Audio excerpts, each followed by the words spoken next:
disappointed in every one of you. I'm sorry, I don't mean to offend you. I'm disappointed in every one of you. I kiss you on the mouth. No, I'm not cool with that. Just, I'm sorry.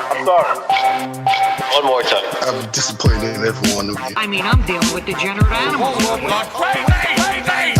disappointed in every one of you. Disappointed in every one of you. All right, come on. Honestly, I can't do it no more. I'm disappointed in every one of you. Let me tell you why. It's gonna be all right, Nicky. Go ahead, shoot. He's just killed a fucking man. What are you going to do about it? You're happy because you got nothing. You don't got a thing. You're happy because you got nothing. Lobito! Got nothing. I want to get out. I want to get out of this rat hole. I want to get online. I need BDA boxing.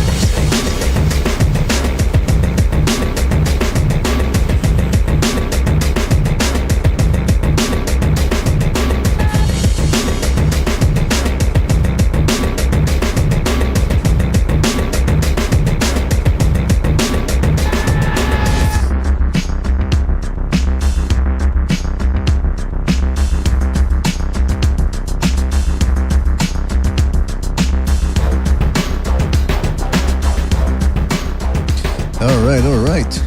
Oh, welcome everybody to another Boxing Podcast, broadcasting to you live from the True North. This is indeed your good friend, Mr. BDA, and I sure am glad that everybody could be on board for this one, fellas. In this episode, we've got a fantastic one for you. We didn't do a show yesterday. We omitted the Sunday show because we'd done a post-fight show, so we kind of even things out, but we got to come back and talk about what happened on Saturday, get everyone's thoughts on that. I understand not everybody was staying up at 2 in the morning to listen to us talk boxing, so here we are again. We're also going to preview the return of Ryan Garcia taking on the very tough Oscar Duarte. That's going to be a very interesting fight, and talk about some of the other things that are going on in boxing. All right, fellas, so before we get down to the fun, let's get the business out of the way. You guys know the drill. If you want to donate a couple of shekels our way, you're certainly welcome to do so with the super chat feature, but it's better to join the membership program. That way you get more bang for your buck. All right, fellas.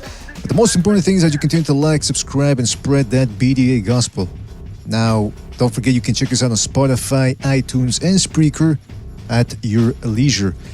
Let's give a big shout out to everybody in the chat. I'm talking about Nightmurph, Matt Chat, aka the Matt Chatter, that Gucci Berserk, SSC in the house. Shout out to SSC, Edward Torres, Mr. Dodos, Paulo Kua, Earl Stevens, Sean Anthony. Shout out to Sean Anthony. Big shout out to him.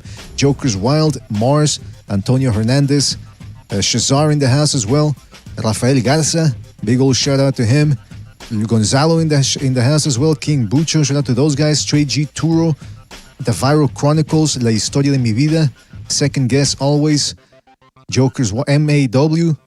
Skulky 25. Fluffy Toasters 89. How many more people to come, I'm sure, fellas. Thank you for joining us. Really appreciate it. All right.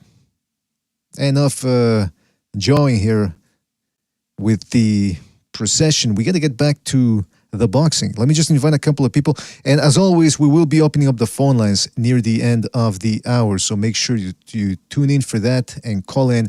I want to hear what people have to say about, as you're going to see, I'm more concerned with Andrade and how he performed, or lack thereof, his lack of performance on Saturday. You got to get to that a little bit. But also, of course, I know people want to talk about the big fight, which is Canelo versus Benavidez. Will that happen? Will it happen sooner than expected? Because they're talking about doing it in September. And some people are saying, no. Let's make it happen in May. Why not?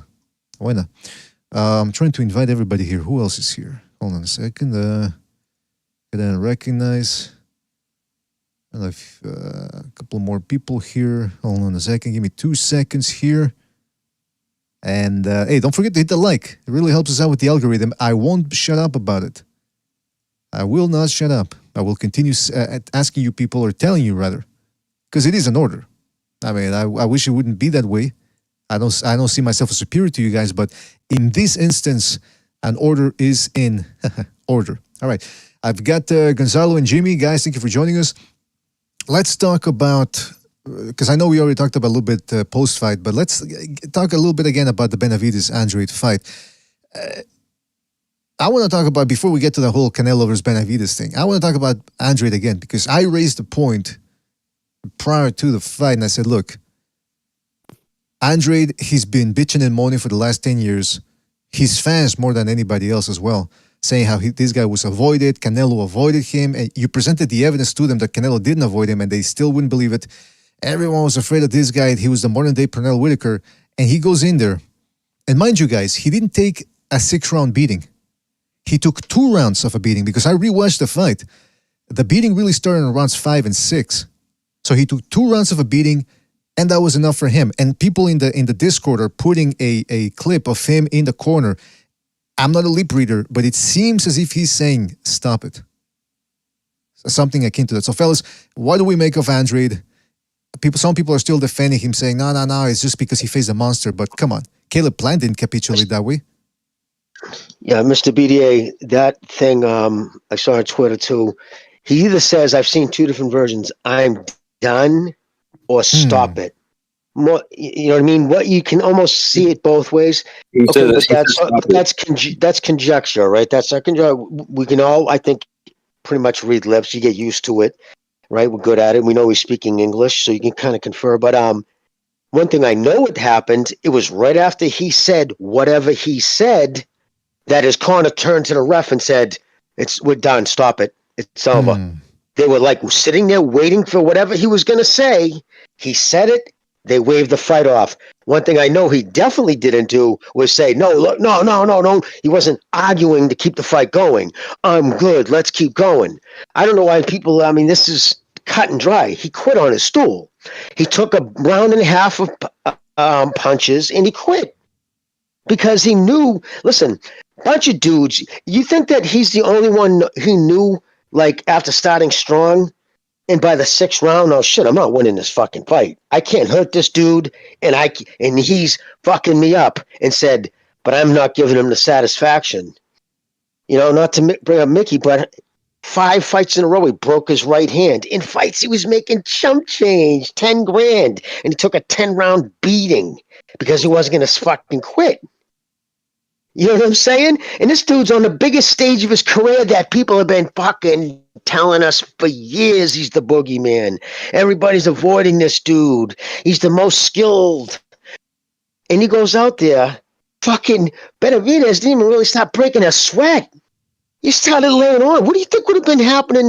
But you know what? If he would have taken those beatings, at least planted and fucking grabbed, he could barely come up out of the stool. He was fucking sucking wind so hard and holding on for dear life, but he didn't quit.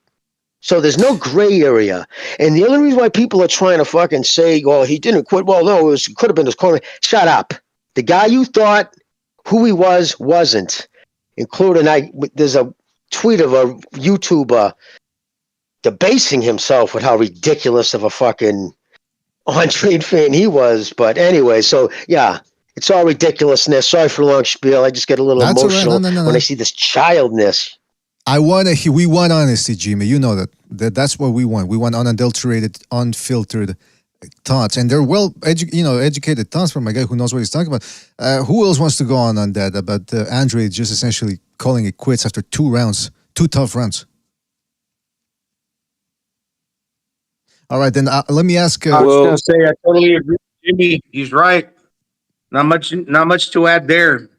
He shot his fucking load in 2 rounds, gave it his all, but it wasn't enough to contain the monster. Well, the reason why I bring that up is because, again, I just want to reiterate what I asked during the fight week. I said, look, when Bernard Hopkins, he was facing Felix Trinidad. He had that middleweight title since 95, so that was 6 years he had the title he won. He was desperate for a big payday to show that he was indeed one of the greats. And, okay, yeah, Trinidad was a smaller guy, sure, but at the time he was like the Naoya Inoue, you could say, just tearing through divisions. And he tried to drown Hopkins in the 6th round, and Hopkins fought back. You could tell he was ready for a war. He was well-conditioned. He wanted it.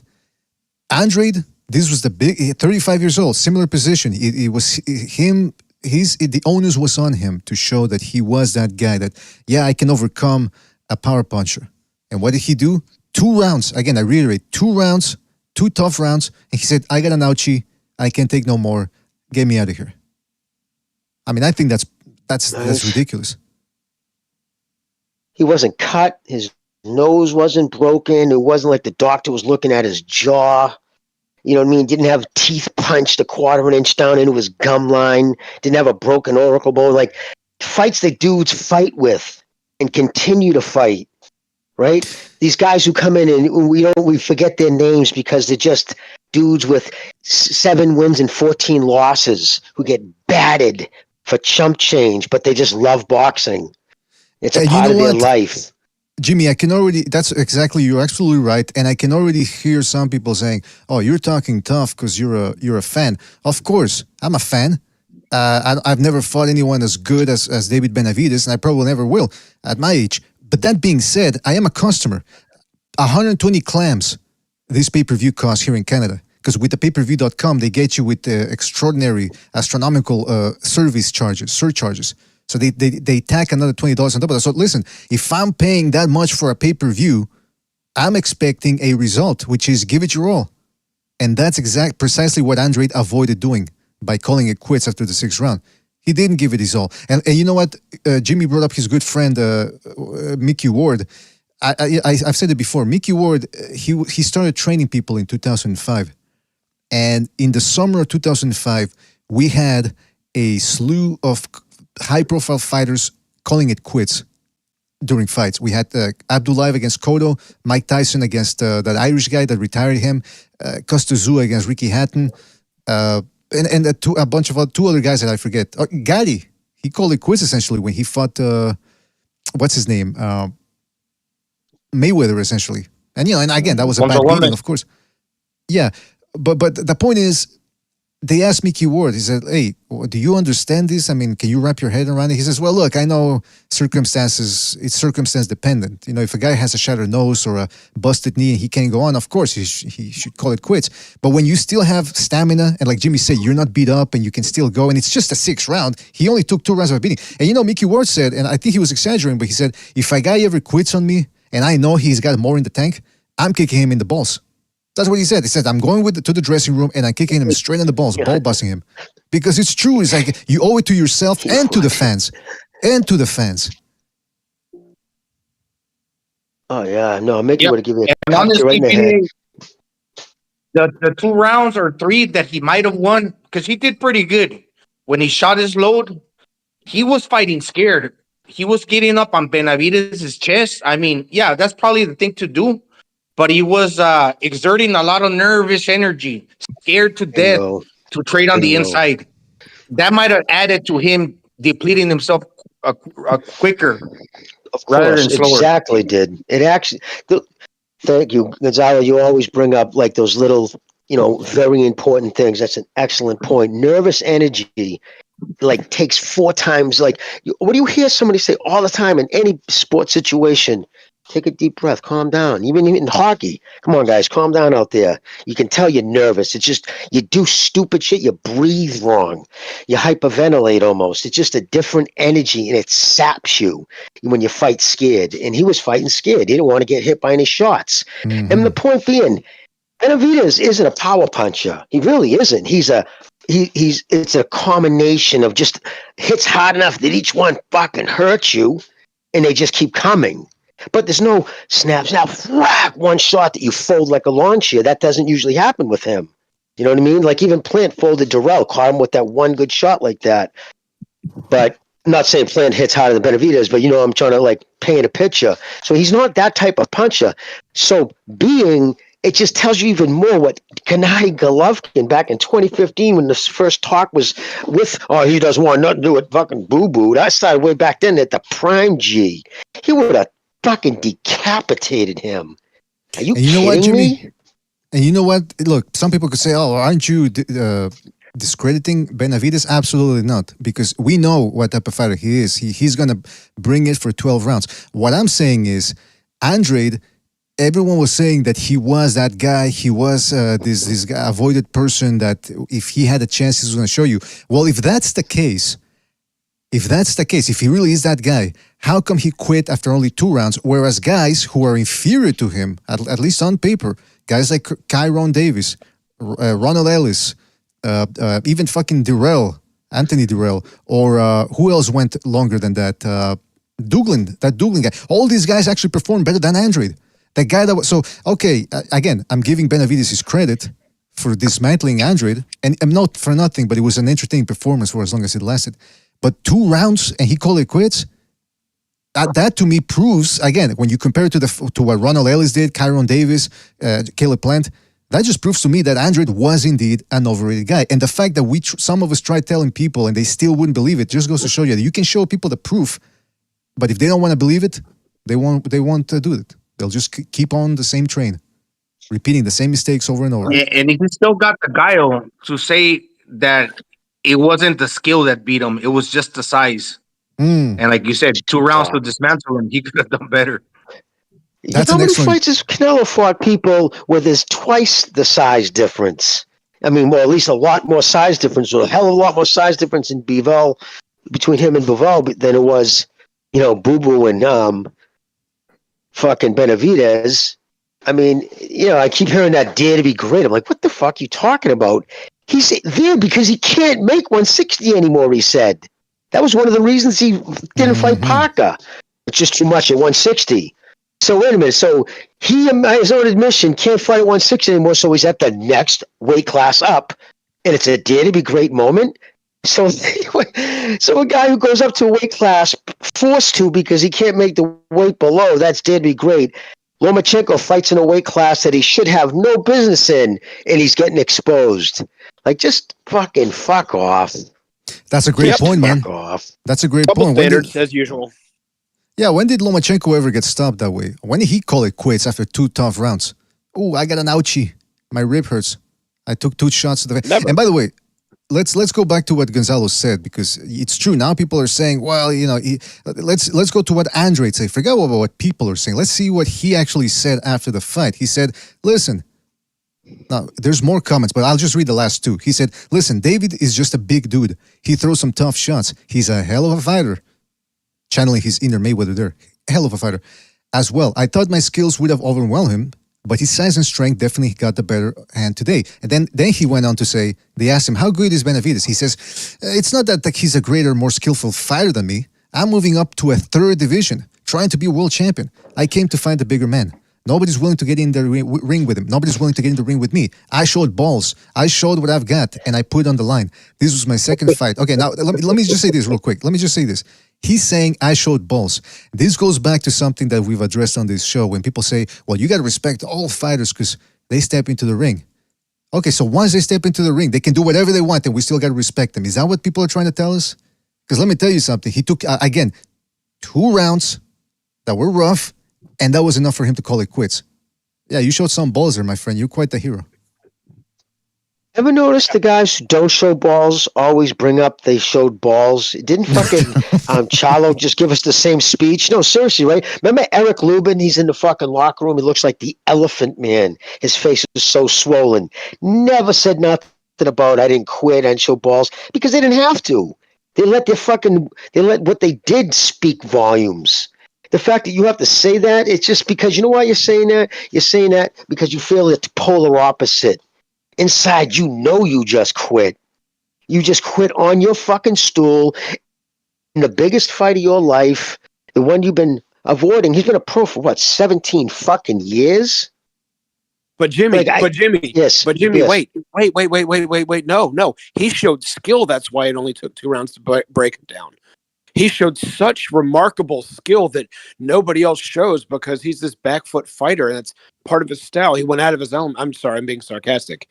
Look, I said this a couple weeks ago when it came time for when you craft the bed and you don't put anything forward, nobody wants to fight you. Nobody wanted to fight Andrade on the upper level because he brought nothing to the table. Okay, you're undefeated. You had 2 vacant belts and you fought no world champions in your career until now. And at this, sorry to insult Benavidez, but you're a 2-time craft the bed champion that lost the title out of the ring twice because you didn't have your crap together. You can say he was a stupid kid all you want to, then emphasize the stupid versus the kid on why he's not a champion right now. And that's what you just faced at the best point of your career. That's the best you've ever done, was against a guy who can't stay thin and, blew literally with his nose his championship. And that's not to try, and I know I'm going hard on Benavidez, it's because I expect so much more from him based off of what I've seen. He should be still WBC champion, making Canelo look either already have fought him or look like a complete coward because he should have been having his belt the whole time. Anyway, back to Andrade though. He all right, I'll try for a little bit. Okay, I'm going through the motions. Okay, it's getting tough now. And just like we thought, he was going to fade anyway. He knew that his stamina was going to fade. It always did. At 35, it wasn't getting better. And it wasn't just that he blew his load. He could have paced himself. He was still going to fade late because that's what he always does. Right. So, yeah. But you know what? The egregious... Sorry. Go ahead. No, I would go the on. egregious part of Andrade's comments that probably, well, it rubs me the wrong way after listening to Mr. BDA speak that statement that Andrade made is because basically he's telling us, you the fans are stupid, right? I'm the skillful guy. He's basically trying to tell us what we should be watching, how we should be interpreting things. In other words, we just seeing it through our fucking TVs, clear as day, but he's still trying to control the narrative by telling us what we should be fucking watching. Yeah. What we saw with our own two eyes. You know what I think? You know what I think about him? Yeah. I was gonna say, you know what I think about him saying that excuse? That's actually a pattern. You know what I mean? Roger Mayweather, he was asked about fighting Cesar Chavez, and he said, was he the best boxer you ever fought? He said, no, I fought better boxers. He was just strong as hell. You would hit him, he wouldn't go nowhere. He was just strong as hell. What happened after Fulton got knocked out by Inoue? Oh man, he's not a superior boxer. He's just strong as hell. And now what we're hearing about David Benavidez, he's not a superior boxer than Andrade. No way. He's just big and strong. He's just a big, strong dude, and you can't hurt him. You know what I mean? There's a pattern of it. You know what I mean? I've heard that excuse a lot of times, bro. Fulton said that? I didn't catch. I don't doubt he did, but I didn't hear that. So that's what he said. Jackson was saying that about him. And this is why we still need Larry Merchant, because when Eric Morales tried to say that when Junior Jones tried to say that about Eric Morales well, I fought better and he's not the best junior featherweight ever. He said, well, he just knocked you out in 4 rounds. So what does that say about you? And Junior Jones changed his tune really quickly. Yeah, exactly. And that's a skill, being able to punch. He had faster hand. I mean, listen, I'm not going to go through it. He dominated every facet of that fight against Fulton. Every facet. Boxing, hand speed, foot position. It was nothing. Anyways, that's neither here nor there. But with Andrade, with him, it was the same thing in HBO. I said it before. He signed a 3-fight deal. He had people constantly giving him breaks. But you guys know what happened there too, right? They fed him 2 no-hopers, let him feast on him. But come the 3rd fight, they said, Triple G, nah. That's why they cut bait with them. They actually had to pay him, I guess, $25,000 for a fight he never happened because they just said screw. But again, even going back then, all the way back then, he was always fucking had a reason why he couldn't fight the top guys. Now we know why, man. He's all with the fucking. Just look, man. He's all flash and no substance. It's personality. It's crashing Canelo's fucking press conference, telling him he's never fought anybody, and you're ducking me at 160, like, because he's trying to talk his way into quitting on the stool for 10 times the pay. That's the only thing he regrets. That he wasn't able to quit on the stool against Canelo. Fuck, right. I could have quit for fucking 10 million instead of fucking 2 million. Yep. Fuck out of here. Jimmy hit the nail on the head right there, man. That's exactly what it was.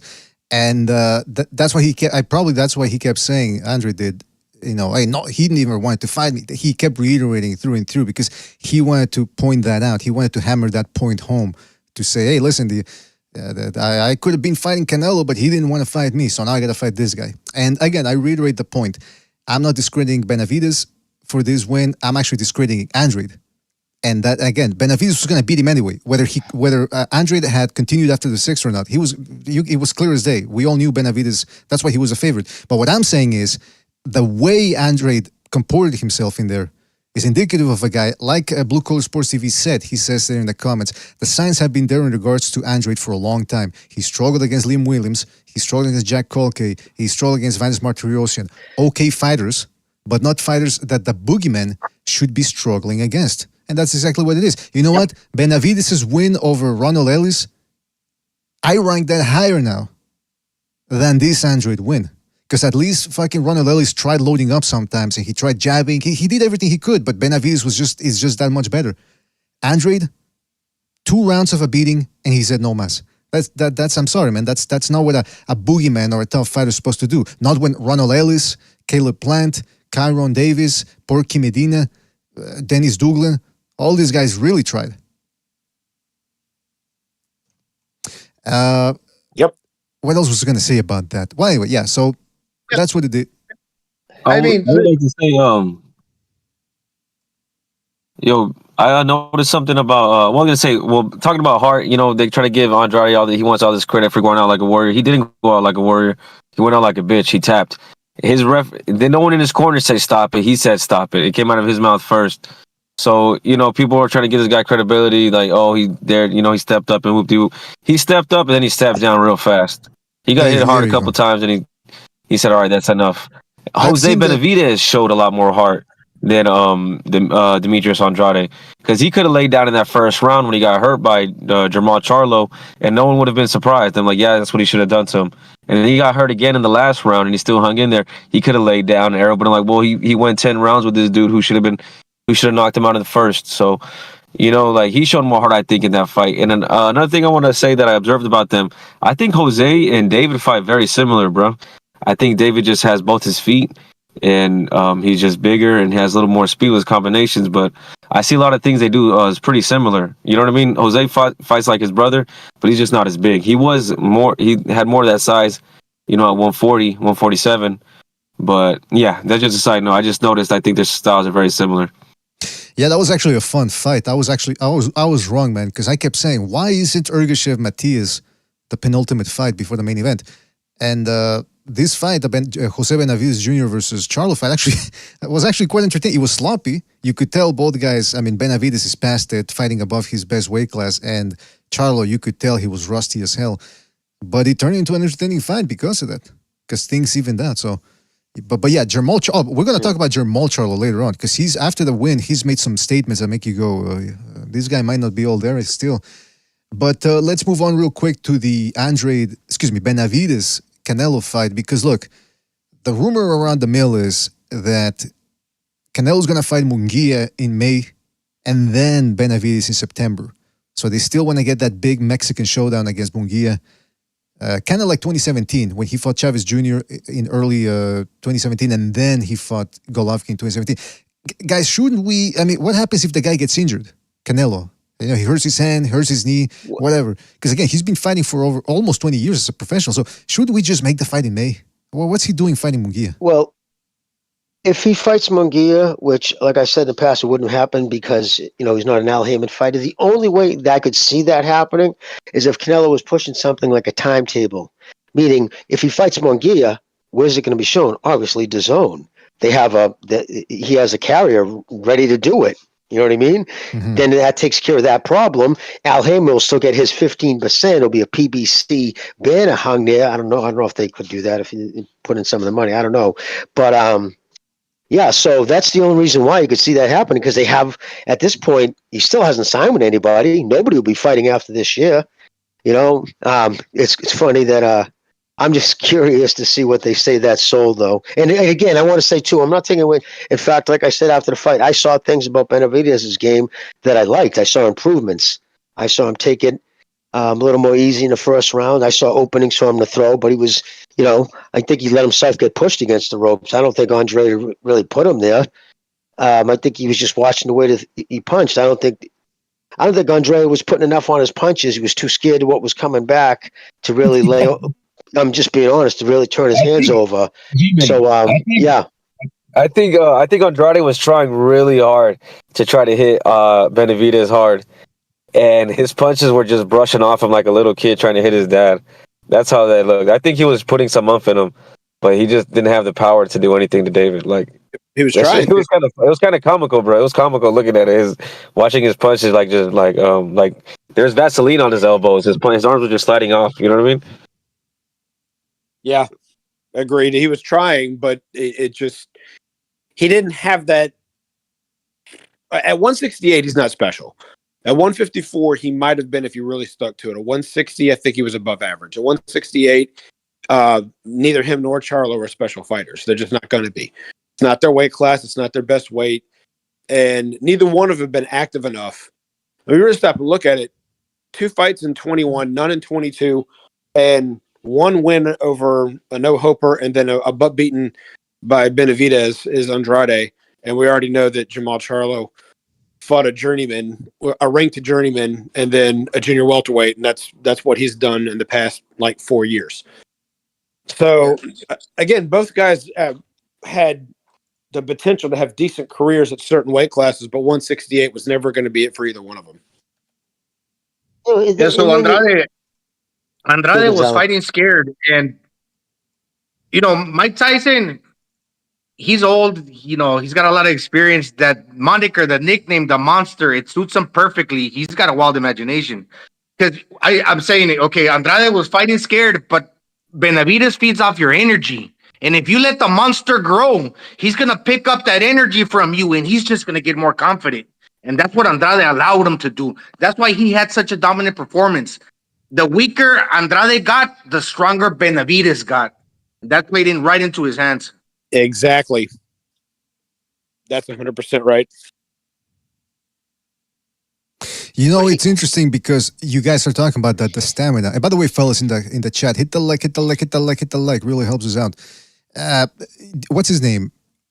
The stamina. We knew the stamina wise is gonna fade, and I think that's actually why, like Chief said, that's why he called it quit. Because on top of that, he doesn't even have the stamina. He knows he's only gonna get. That's why I told Butcher that. I said I started seeing him already. Benavidez was putting the pressure on him in the midway into the fourth, and I said, you know what, this is already bad for Andrade because he's not even winning the rounds convincingly.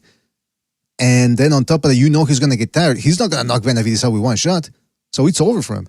I wasn't that confident in saying it, but that's the way it seemed to me. And then lo and behold, and that's why he quit, which just goes to show you that the type of quality fighter he was. He wasn't that guy. And look, do I think Canelo would have stopped him? I don't know. With that one punch at a time approach, I'm pretty sure he would have dropped Andrade. But I think maybe Andrade would have been able to squeak, unless he would have got his orbital broken or something. I think he would have gone the distance, but he still would have lost against Canelo. I maintain that to this day. That fight, he's a Billy Joe Saunders, except with a better left hand. Billy Joe Saunders had a better jab. That's really it. Yeah, go ahead, Jimmy. I think Billy Joe's better. Yeah, no, I was just going to give Canelo a little more credit. I think he would have stopped him only because it would have been the same type of thing. He couldn't have taken just a few shots, Canelo hooks to the head. That would have been all it took. You know what I mean? He would have been daffed up a little the way he was against. I mean, you see him? He was walking after the end of the last round before he quit. He just turned real slow and walked all dejected, his shoulders down. You're letting everybody know you just have you know what I mean? You don't show you're wounded. You take the beating, whatever. You go out and it's just not what you do. Not all the shit you talked. That comes into play, man. You're up there, you're breaking into people's fucking press conferences, telling Canelo he's never fought anybody. It's just absurd. You know what I mean? And then you go out there and that's it, dude. You take a few fucking rounds. Benavidez really didn't even start really breaking a sweat yet. And again, I like the way he took his time. I thought he was smarter with his punch selection this time than he was with Plant. I felt he threw the right punches when they were supposed to be punched. You know what I mean? It wasn't just I'm going to throw these punches. He punched in coordinate to how he was going. You know what I mean? Instead of sometimes he'll go out and he'll just throw because I'm going to throw my combination here, regardless of whatever position he's got his opponent in. I thought his punch selection was good. He's matured in his and I think a lot of it had to do with this is his second big fight. The Plant fight was his first pay-per-view. And so again, I'm not taking anything away from Benavidez. And I'll tell you right now, if you were to ask Aberchi, he's disappointed. He would have been like, yeah, man, I would have liked that thing to go because I know I would have stopped him. Fighter feels cheated when the dude he's on his stool. And again, it wasn't like there was 6 rounds of fucking throttling. He was a round and a half, 2 rounds. And it's that's it. Did the check clear? Yeah, you know what? And squaring up has its advantages, but I saw him that he had one foot in front of the other in this fight. And credit to Jose Benavidez Sr. because he's been training his sons ever since he was a little kid. And he made an interview. He made a comment in an interview that I'm stepping a little bit away from David and I'm bringing more people in because it's becoming repetitive. You want to bring new energy, and I think that kind of showed on the night. That's what as far as say. Well, good on him. I respect that. There's somebody who was man enough to fucking know his limitations and know his son could use. Yeah, excellent. Yeah, that's actually very good to see the fact that he wants the best for his son, so he's going to take a back seat when necessary. You know, Jimmy, you're talking about the plant fight. I think he tried too hard in the plant fight. A lot of people tried to write, and I'm one that probably, I don't remember what all I said, but I think I probably judged him a little harshly on that one, based off the fact that, like I said, he tried too hard. He didn't use his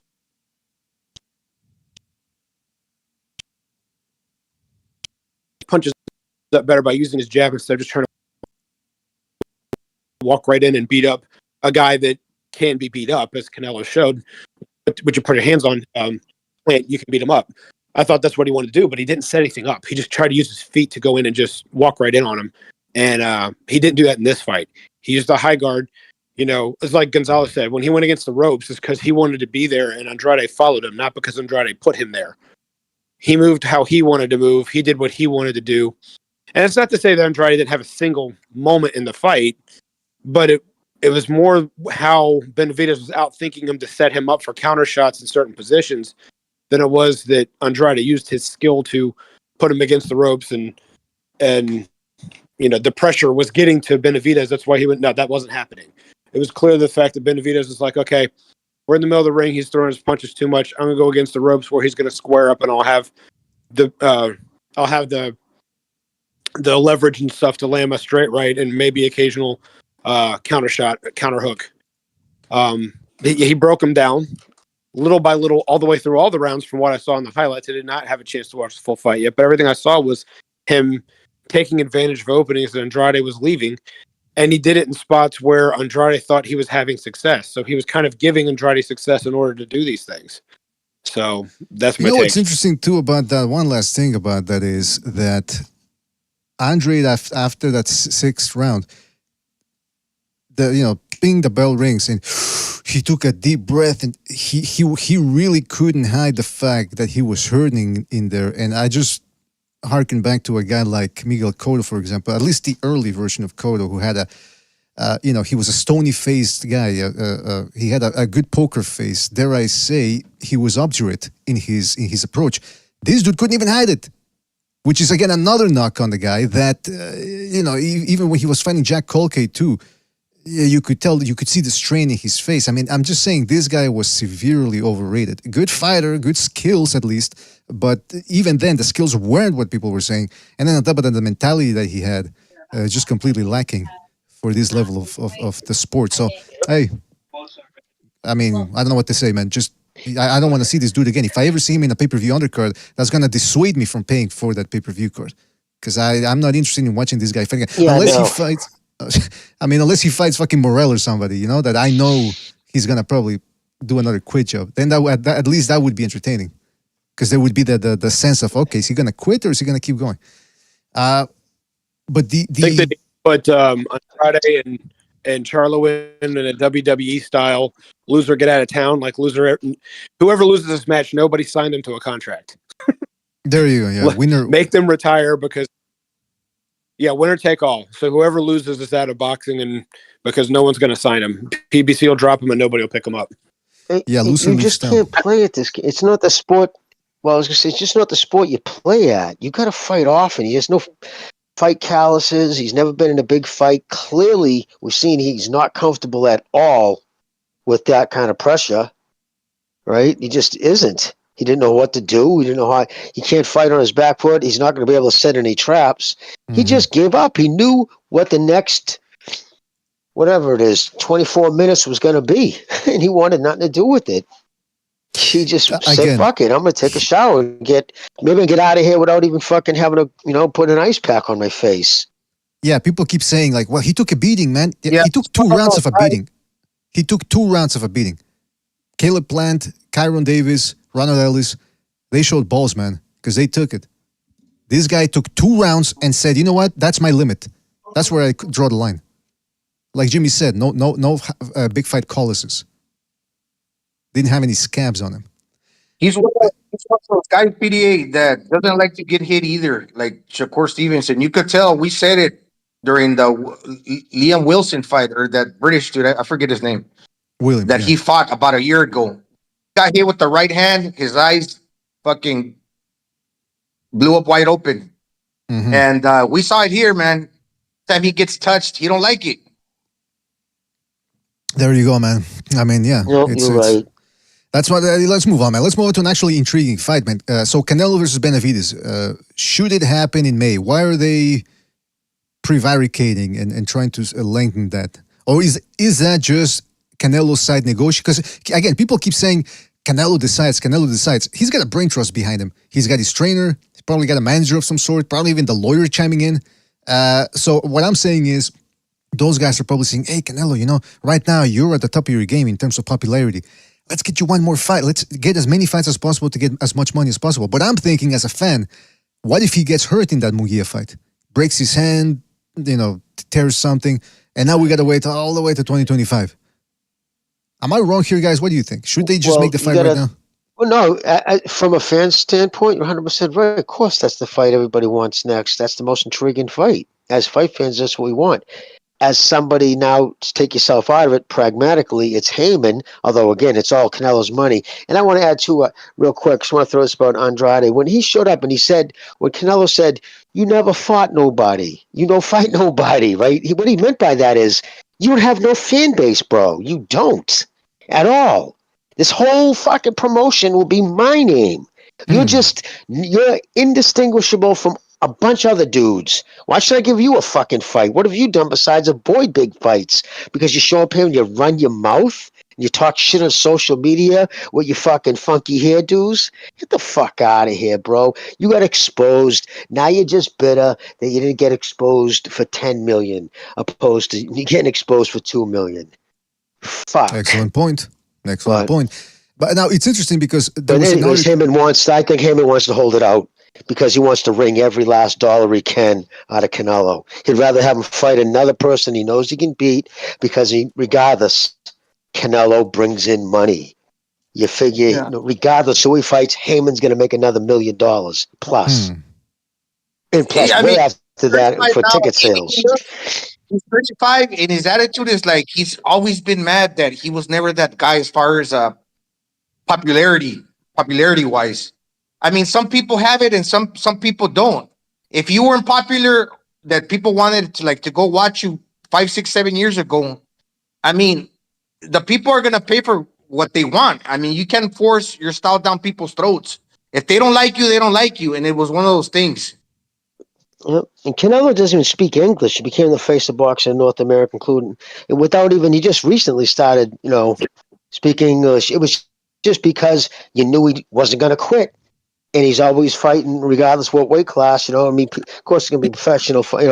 Fans of fighters. Oh, he didn't fight this guy. Didn't fight that guy. But regardless, there's nobody fighting today who has his resume and his accomplishments, and it's always the fans of these guys who do nothing who bitch the loudest. That's right. Yeah, at the end of the day, boxing fans are not stupid, but he would try to lead you to believe that he's smarter than everybody else. Going back to the comments, he didn't beat me based off of skill. It was the size. And we are seeing what he's doing, and he's still trying to convince us that that's not the case, trying to control the narrative. Kind of like the same a lot of his fans do. They'll try to make you see things one way, but that's not necessarily the case. That's a good point. So leading on to the, sorry, go ahead. Well, just to reiterate what Gonzalo said, yeah, I mean, because you can't sit there and tell me that he gave it 2 good rounds, and you're happy with it. You're happy with the fact on a pay-per-view platform that you had to pay. That also leads me to the thing that I've said before too, that I don't think some of these guys pay for these fights, because the fact that they're okay with a guy shitting the bed that way, and you had to pay $100 for it, I don't think they did pay for it. I think they caught it on the internet, and so they're okay with this guy giving the least amount of effort for it. People like to simp and excuse their favorite fighters for what have reasons. I mean, I'm one of those guys that says that the Arturo Gatti from the second Mickey Ward fight would have given a much better effort against Floyd. Then never said he would win. I said he gave a much better effort against Floyd Mayweather than the one that Floyd Mayweather fought. And I get all sorts of crap for that because in return, I usually get, well, he never would have beat him. That's not the point. Now, how does that relate back to what we're talking about? What we're talking about is the fact that this guy's trying to get his fans to simp for him of the fact that he did take a fight. He took a challenge that nobody else won. I got to give him credit where he did it, but then the avenue he went about is what's not admirable. I'm going to go out there and, try for 4 rounds. And when it doesn't work, the second it gets tough, I'm going to quit, which is exactly what he did. And so I'm going to show up to collect a payday. If it doesn't work out the way I want it to, I'll come up with an excuse of he was too big. I'm a natural 154 pounder, blah, blah, blah, blah. He might have, if it went longer, I hurt my hand, and which he didn't do. I'm just the excuses he would have come up with to try and get out of the fact that he couldn't beat this guy. But it's not just that he was too big. He's just a better fighter.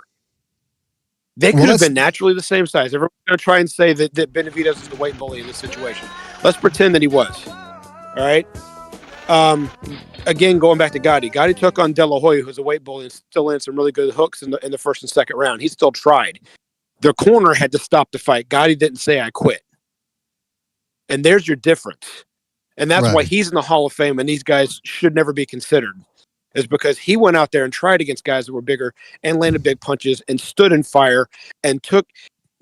Stu said this once before. There's more than just skill pays bills. There's also toughness and grit. And Andrade didn't show that. I want to remind people to hit that like. You got to get us to, we're at 65 right now. So if 35 people hit that like, we get to 100 and everybody benefits from that.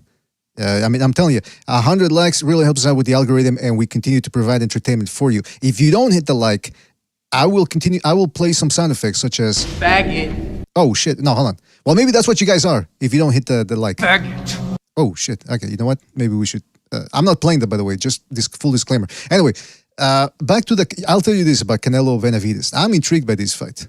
Oh, by the way, excuse me. There's a lot going on here. Shout out to JA05 for his contribution to the super chat. 0.79 pounds he gave, and no comment. Listen, for that type of price, you gotta leave at least something, maybe 2 letters or something, man.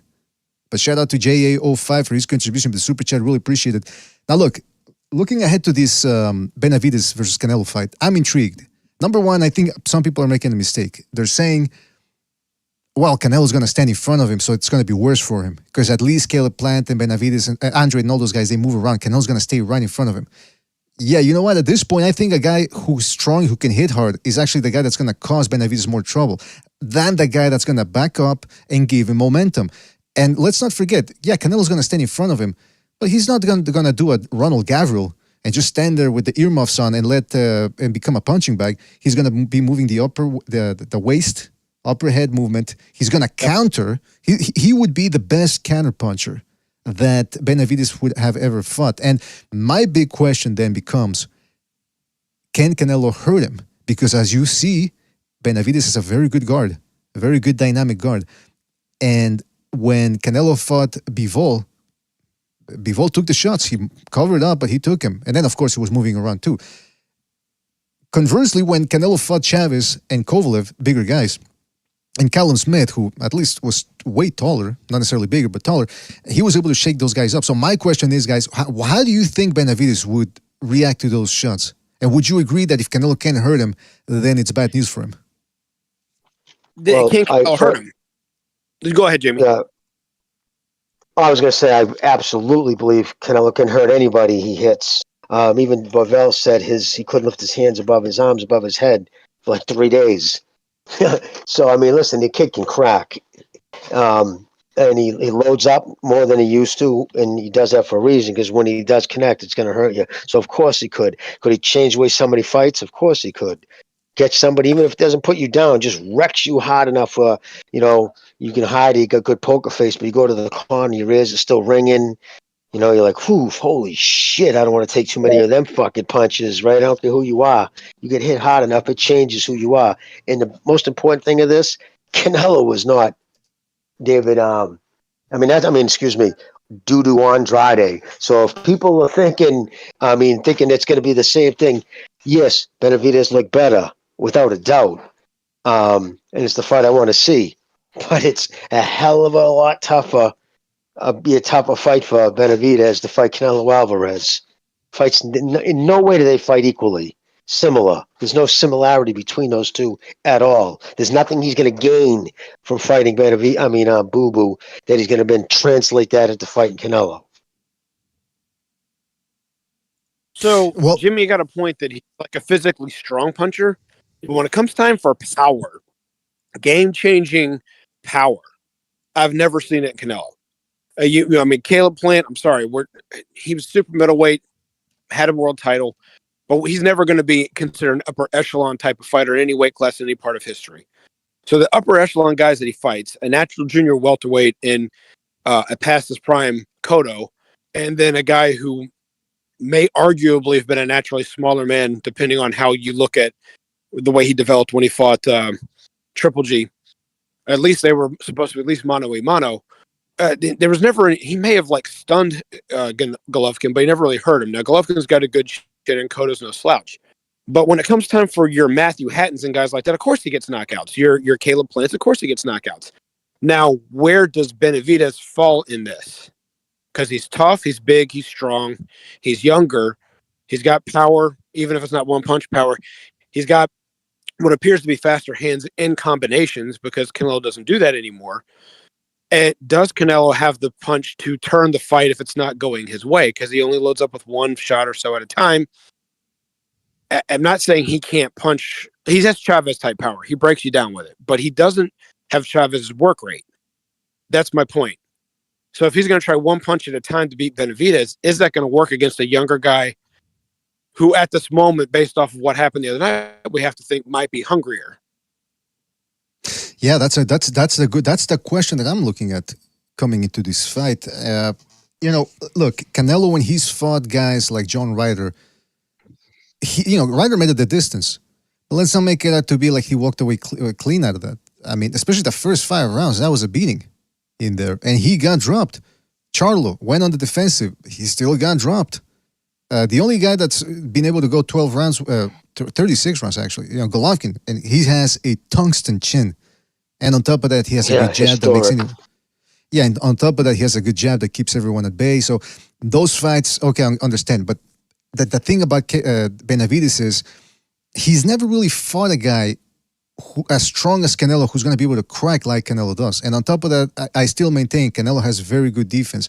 I mean, even in the Bivol fight, when he was on the ropes, he was still making Bivol miss, and Bivol didn't want to overcommit too much in there because he knew, okay, this guy wants me to overcommit so he can counter me. So Benavidez, if he's willing to walk through that fire, it could be a passing of the torch type of fight, similar to like Eric Morales versus Zaragoza, where Zaragoza was hitting him clean, making it life hell for him, but eventually his body just couldn't keep up with the younger man. Maybe that's something that could happen, but Canelo ain't exactly an old man. He's 33. So no, and I want to say too against Bivol. Remember, I mean, he hits hard enough that Bivol didn't want to cross into no man's land. Remember, he was up against Canelo. Said, "Okay, let's go. Come on, I'm going to put myself against the rope." You know what I mean? And he just didn't want to. He was smart, he took discipline or whatever. Some say it's boring, but he didn't want to cross that line. And I mean, he shattered Billy Joe Saunders' face. So he hits hard enough that he can hurt you. He can at least, if not stop you, prevent you from implementing your game plan. You're not going to just hunt him down. He's going to be a lot more selective of his punches. He's just not going to walk at Canelo haphazardly throwing punches. It's just not going to happen. And if he does, I don't think it's going to end well for him. I think he's going to have to show more technique than he did against Boo Boo. I see the fight very a tough, grueling fight. Difficult fight too, strategy-wise. Because Benavidez has the luxury. He can fight you on the inside, and he can fight you from the outside. He's not necessarily like a dumb fighter, as you mentioned. He's been fighting ever since he was 3 years old. He could utilize his range and come in with the game plan to okay, I can put pressure from the outside too. I can be aggressive at distance. And I can also press and get on you and not let you breathe and allow you to have like these rest periods where Canelo can catch his breath. He's going to force him to fight for the whole 3 minutes of the round. And if David Benavidez knows that Canelo's coming in with 500, 400 to 500 punches. Well, let me train my midsection. Let me prepare physically to be able to take those punches and show the mental, the resilience to know that after you're done punching, here I come. And now that's going to be Canelo's greatest test. Can he handle after he's done punching or counter punching? Because he is a good counter puncher. Can he deal with the onslaught that Benavidez is going to come right back with? Because he's a big dude. That's an he's not going to let you breathe. That's an excellent point there, Gonzalo. And I mean, because at this point, we know how Canelo's going to fight. Now, the thing is, I mentioned that Canelo's not an old man at 33 years old. But the flip side to that coin is he's not a regular 33-year-old because he's been boxing professionally since he was 15. Now, I know he wasn't exactly fighting the pound-for-pound guy since he was 15, but you're still fighting with 8-ounce gloves, 10-ounce gloves. You know, the training camps, too, can be grueling. So he's had some wear and tear. And on top of that, he's had some injuries in the last 7 years. So I don't know, it could be, you know, what Gonzalo's saying, it's true. Maybe if Benavidez has it in his head, just like he did against Plant and Andre, that look, this guy, I have the superior stamina. It might be hell the first 5-6 rounds, but after that, I can start taking over. So that's something that could happen. Also, I want to read a super chat here. Shout out to JA05 for his contribution with the super chat. He says, Canelo hasn't stopped anybody in 2 years. I think his lack of combination punching nowadays contributed to that. Benavidez is Canelo's nightmare. Also, Jimmy really hates Dudu Android. Well, before I go on with that, Jimmy, I mean, I think it's fair to say we don't hate anybody on this platform. Yeah, hey, he doesn't. Do you think that motherfucker warrants that kind of emotion in my life? I give that, you know what I mean? I talk, you know, I spice up, bring the volume and shit because it's a podcast. I don't want to sit there and talk like I'm on heart medication. You know, so, but yeah, do I hate him? No, I give him no thought. The show will end, and so won't my thoughts of Benavidez. I mean, Dudu Andrade. No, listen, I followed him when he was in the amateurs, very highly touted, you know, coming out of the amateurs, and I watched him make one ridiculous cram move after another. And yes, I don't hate him. Do I dislike what he represents? Remember, like, nothing to do with me. I'm nothing, but my family. I got family. Been involved in this sport for over 100 years. Ooh. You know, he's long dead. I mean, I got a cousin who's on Ring magazine cover back in 1929 when Cody's Market here downtown Lowell. He was a lightweight champion. So fighting, like, I got so many relatives. My grandfather had 11 boys, 9 fought in the Golden Gloves. He's, you know, inducted in the Hall of Fame so it's over 100 years. My family's and you know me on most of it donated time. Right. And just, yeah, I've been around my whole life. So I love the sport of boxing. I want this. And I remember when it was the biggest sport in the world. And I know what it could. It's sad. So sometimes I get angry about the situation, but it's not the fight. It's sad that he did it on pay-per-view where people are paying $100 and he just says after two tough rounds, he goes, you know what? I think I've had enough. Like you said, hey, did the check clear? But hey, I want to say something too. When I ask if the check clears, you know they're not hanging around. Exactly. But this is interesting because JA05, and I don't think that's what he means, but I'll just say this because he says Canelo hasn't stopped anybody in 2 years. Again, he's not saying this, but I just want to mention what people were saying before the Golovkin fight, the first one. They were saying, well, Golovkin's going to stop Canelo because Canelo's not going to be able to keep him off of him. And I would say, well, how do you figure? And they said, well, he couldn't stop Cotto. So if he can't stop Cotto, how is he going to keep Golovkin off of him? And lo and behold, you saw for 36 rounds, it wasn't exactly Golovkin, it wasn't exactly Chavez Rosario in there. So he doesn't have to drop or stop Benavidez. He just has to make him respect him. I mean, Chavez Jr. is a big dude. He receded into his shell and went on the defensive because he was getting shellacked by those wallops of Canelo. So that's what I want to see.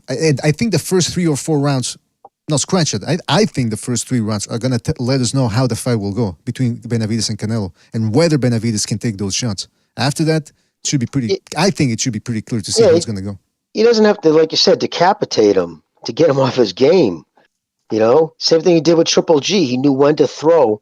Triple G, one of his drawbacks is he has to be in kind of a certain position to do his work, his legs, everything. So, you know, that kind of a European style, I don't want to say basic because that's definitely nothing basic about what he's doing, or he's doing basic on 11, but he has to be in a certain way and he'll have to reset and he knows when to punch, and he hits hard enough that it makes you think about what you're going to do. It makes you regret throw, because Canelo's one of those guys. If you punch big and miss on him, he's going to make you pay every time, whether it's to the body or the head. You're going to feel it regardless. Might not knock you out, but you're not going to like it. Yeah, ultimately, these bigger guys, yeah, he's trying to put a stamp on the punch because he's a smaller man, like Mighty Mouse. To get these dudes respect, no, gotta make it count. But ultimately, these bigger guys, he's been knocking those dudes out or breaking their bones, orbital bone, bruising up the arm, Callum Smith and whatnot. John Ryder breaking the nose. So when he throws with power. And I think John Ryder said that Canelo's the punch that hurt him the most. I think Mayweather said it was a hip shot. And Benavidez is a tall dude. For some reason, he gets the right torque, and when he hits you to the body and he clips that bone, it's hurting people. So he can disable them. In other words, he could take away his legs and do things like that. They're gonna hurt him. Well, by the way, we got to 100 likes. We're 101 now. That's good. That means we can open up the phone lines. But I will say, it's time to also get to 120. I think that's a good number right there. I don't know why I like 120. I think that's an excellent number. But we will open up the phone lines. So while we're opening them, let's continue talking here. Yes. I would have to say that the punch that Benavidez threw and landed on Andrade, I believe it was the 4th or 5th round, that was probably the hardest punch that he's thrown in his professional career. I think Benavidez has been working speed, but he's a big dude. When you work with speed with the resistance bands, you're also going to generate power because speed plus weight generates the power, right? And that shot that he flung, basically flung his whole body weight behind it at the correct distance. It gained the right momentum as he was, I think it was a hook. Yeah, it was a right hook. It was a hook. Yeah. When he chucked that punch, he drove all his body weight into it. So there's something to also consider. He's punching a lot harder now, I believe. Well, you know what it was too is he was tapping him with that southpaw killer, that right hand, that little pot shot right that we've talked about, and he was hitting him from the 3rd round on with that, and I think that's what he used to sort of measure Andrade. I think he got the distance measured with that punch, and he was confident enough to try a right hook, and lo and behold, it worked. And that was the beginning of the end for Andrade. Because this guy just can't handle the heat. It almost looked like it was a hook that if you were farther away, it was going to extend into a straight right hand. It was kind of like a half hook. As he was he didn't get a chance to turn it fully over. But he clipped them in the process. That's why it was driving a lot of momentum. Yeah, absolutely, man. Yeah, I mean, these guys got craft, man. Benavidez has craft. It's not like what Andrade said that, he's just bigger than me. Nah. This guy knows what he's doing in there. Like, that's what Gonzalo was trying to say, too, before the fight. It's like, look, this guy, because we were talking about who has more experience. And obviously, he has less professional experience than Andrade, but he has a lot of experience in the sense that boxing is in his head because he's been doing it for so long, since he was a kid, and sparring top guys, too. That gets you prepared. So, he's a real fighter. And I dare say Andrade isn't. By the way, shout out to JA05 for his contribution with the super chat. He says, Benavidez has a lot of things Canelo lacks these days. Hand speed, combinations, stamina, size, and he's extremely hungry. Very intriguing matchup. Well, I mean, let's not forget, look, I know all these guys are on something, but that includes Canelo. But Benavidez has Memo Heredia. So, I mean, he has been looking like a monster. Would he continue looking that way without Memo? And that's going to be interesting because Canelo has, like Jimmy says, he's got the German stuff, the top-end German European stuff. And Memo Heredia is one of the top guys as well when it comes to supplements. So it's going to be an intriguing one as well. Listen, fellas, the phone lines are open. So before we get to the phone lines, any of you guys in the panel want to say anything else about Canelo Benavidez? How that would go? Any other thoughts? I see some pictures. The world wants it. I know Juan Manuel Marquez, all the Mexicans, the fans are gonna demand it. Probably even more than when they were calling him out for not wanting to fight Triple G. Ultimately, he fought Triple G 3 times. It's in his best interest to fight him now rather than later, because Canelo is 33 And yes, David Benavidez is dangerous, just entering the prime of his boxing life, 26 going on 27. That's a tough man, dude. It's fucking like he's gonna be the toughest challenge of his career. Worse than Bivol, and at least Bivol, when he's coming in and out. To some degree, he's giving you a little bit of a room in the distance to catch your breath. This is going to be on you. And if he can take Canelo's punch, and if David Benavidez understands this and processes it, and then implement his game plan, sticking to you like glue and boxing you from the outside, it's going to be a tough fucking night, man. There you go, man. Yeah. By the way, sorry, go ahead, man. I was just gonna add. Also, too, yes, he's gotten more used to the big fights, but still, when you fight Canelo, like he's never seen. I mean, he's been there on fight weeks and shit, but when you're the actual one of the fighters, that's a big deal. Like that's a lot of stress there. You know, when you're headlining with Canelo in Vegas, I mean, there's the bright lights. So, you know, I hope it doesn't affect him because I don't want to see any negative outside factors affect the fight. You know, of course, it's the fight I want to see too. And again, if Canelo was to win, it would solidify his greatness because of the size, because of Benavidez' youth. I mean, that's the thing. I guarantee he still won't get it from a lot of people. I mean, it's a win-win situation. If Canelo wins here, he remains the face of boxing. If Benavidez wins, he could become the face of boxing. And on top of that, we got a guy who doesn't back foot bitch it. We got a guy who goes for the kill. So now I'm curious about whether they're going to try to market it as Mexico versus Mexico, because we know Benavidez has sort of been iffy about what he is. I mean, one day he's Mexican, the next is Ecuadorian, the next is Dominican. Pretty soon he's going to say he's a Congolese woman. I mean, I don't know what he's going to come up with next. He's all colors. That thing, he should just remain silent. It's kind of like Lennox Lewis. What are you? Are you from Jamaica, from Canada, from England, but living in the United States? That will kill your fan base, actually. Just remain quiet. Silence is golden. People know that you're Mexican, right? You have a Mexican dad. So you're fucking Mexican. It's like my son, he's half Filipino. He's still Mexican, bro. Right? And if people want to say, oh, well, he's not full Mexican, well, then Canelo's half Irish.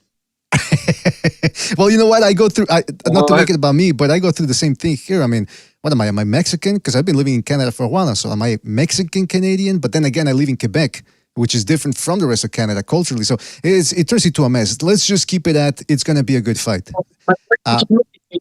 Are you a Mexican or a Mexicant? Yeah, that old thing. Yeah, man. You're right.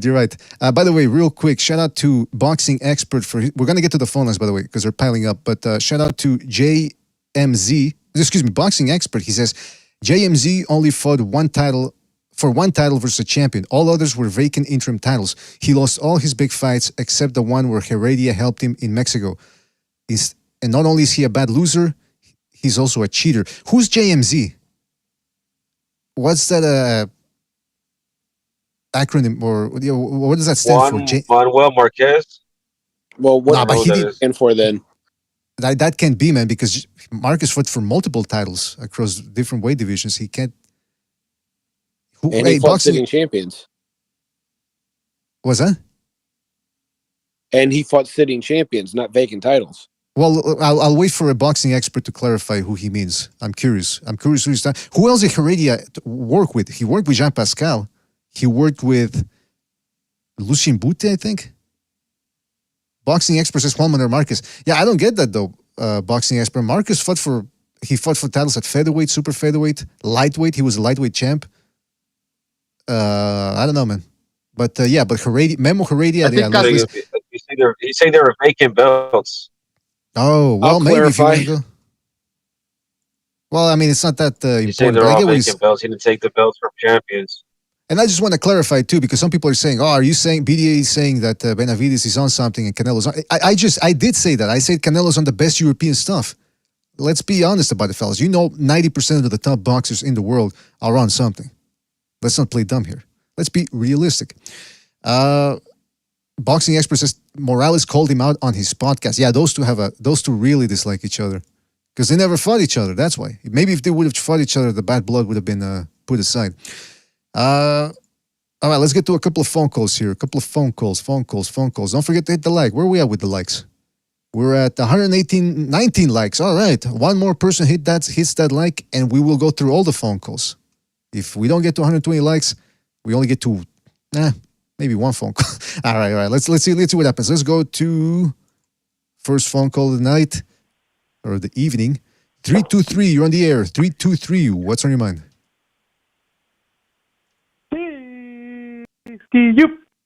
Ski you. What's up, man? Yee, ski you. I was thinking about the fight, somebody mentioned that he just sat down for $2 million. I didn't think he got that much. He got $2 million for this fight. Apparently, man, I don't know. That's more than what he deserved, obviously. But yeah, I was gonna say the main thing I was gonna say was that it made a lot of David Benavidez' past opponents look a lot better, and it also, any one of these guys could have been hyped up to this level. This guy got it. It's absurd how much the fanboy media just played this guy up, and I don't think it's just this. It's the narrative. It's the whole narrative. It's not the guy's skill. It's not just one guy. They could pick any guy in particular. They can pick anybody really, and just so I had to assume some of these like fan in guys and the Dante Burger Nation and who's the other one?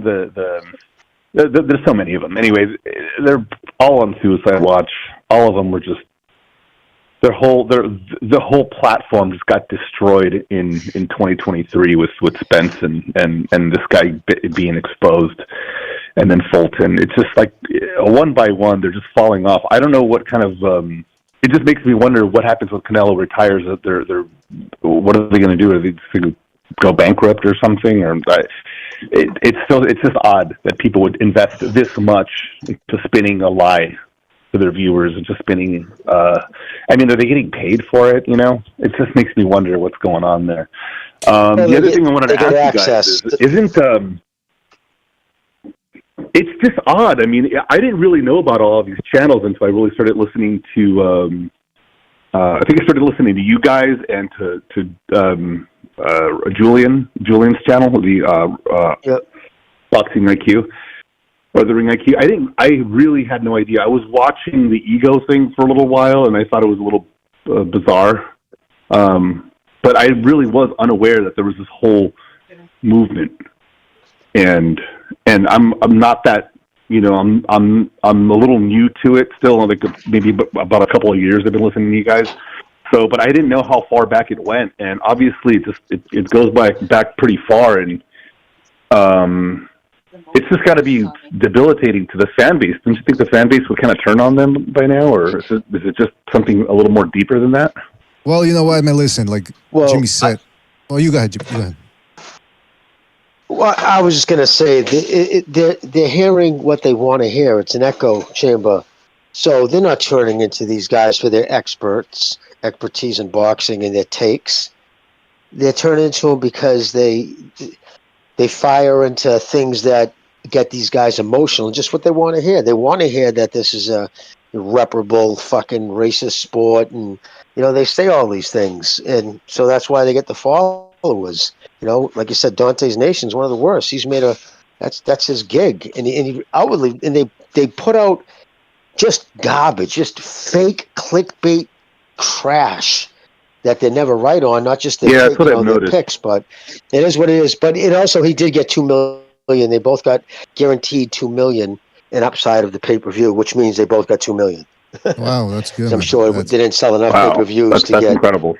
He should give some of the money back for two rounds. He should give some of the money back. Well, when did those numbers come out? Does anybody know when those numbers come out? Rick Glacier come out? They're still under the Showtime. They're still under the Showtime flagship. They're not going to release them. It'll come out through the same way they always do. He'll leak it through Big Dan, but they won't be the right ones. All right, well, listen, Don Malgastos, man. We got to move on here, man. Hold on. I had one more question. I had one more pressing question I really wanted to know. If Canelo's going to fight in May, and the rumors were Jaime Munguia, isn't Jaime Munguia with DAZN? How's that going to happen? Yeah, well, that's what Jimmy was saying on Friday, I think. He doesn't think that's actually going to... Were you the one saying that, Jimmy? That maybe you should clarify. Yes. But I rethought about it because I'm thinking about it now. Are they going to push that fight next because Heyman wants to get another Canelo fight to get paid on, even if it doesn't get... He loses 15% of the opponent's pay? Because they, like, put Plant, he paid him $10 million, so he got $1.5 million. You know what I mean? That was what Heyman got paid just for Plant. Never mind the money he made off Canelo.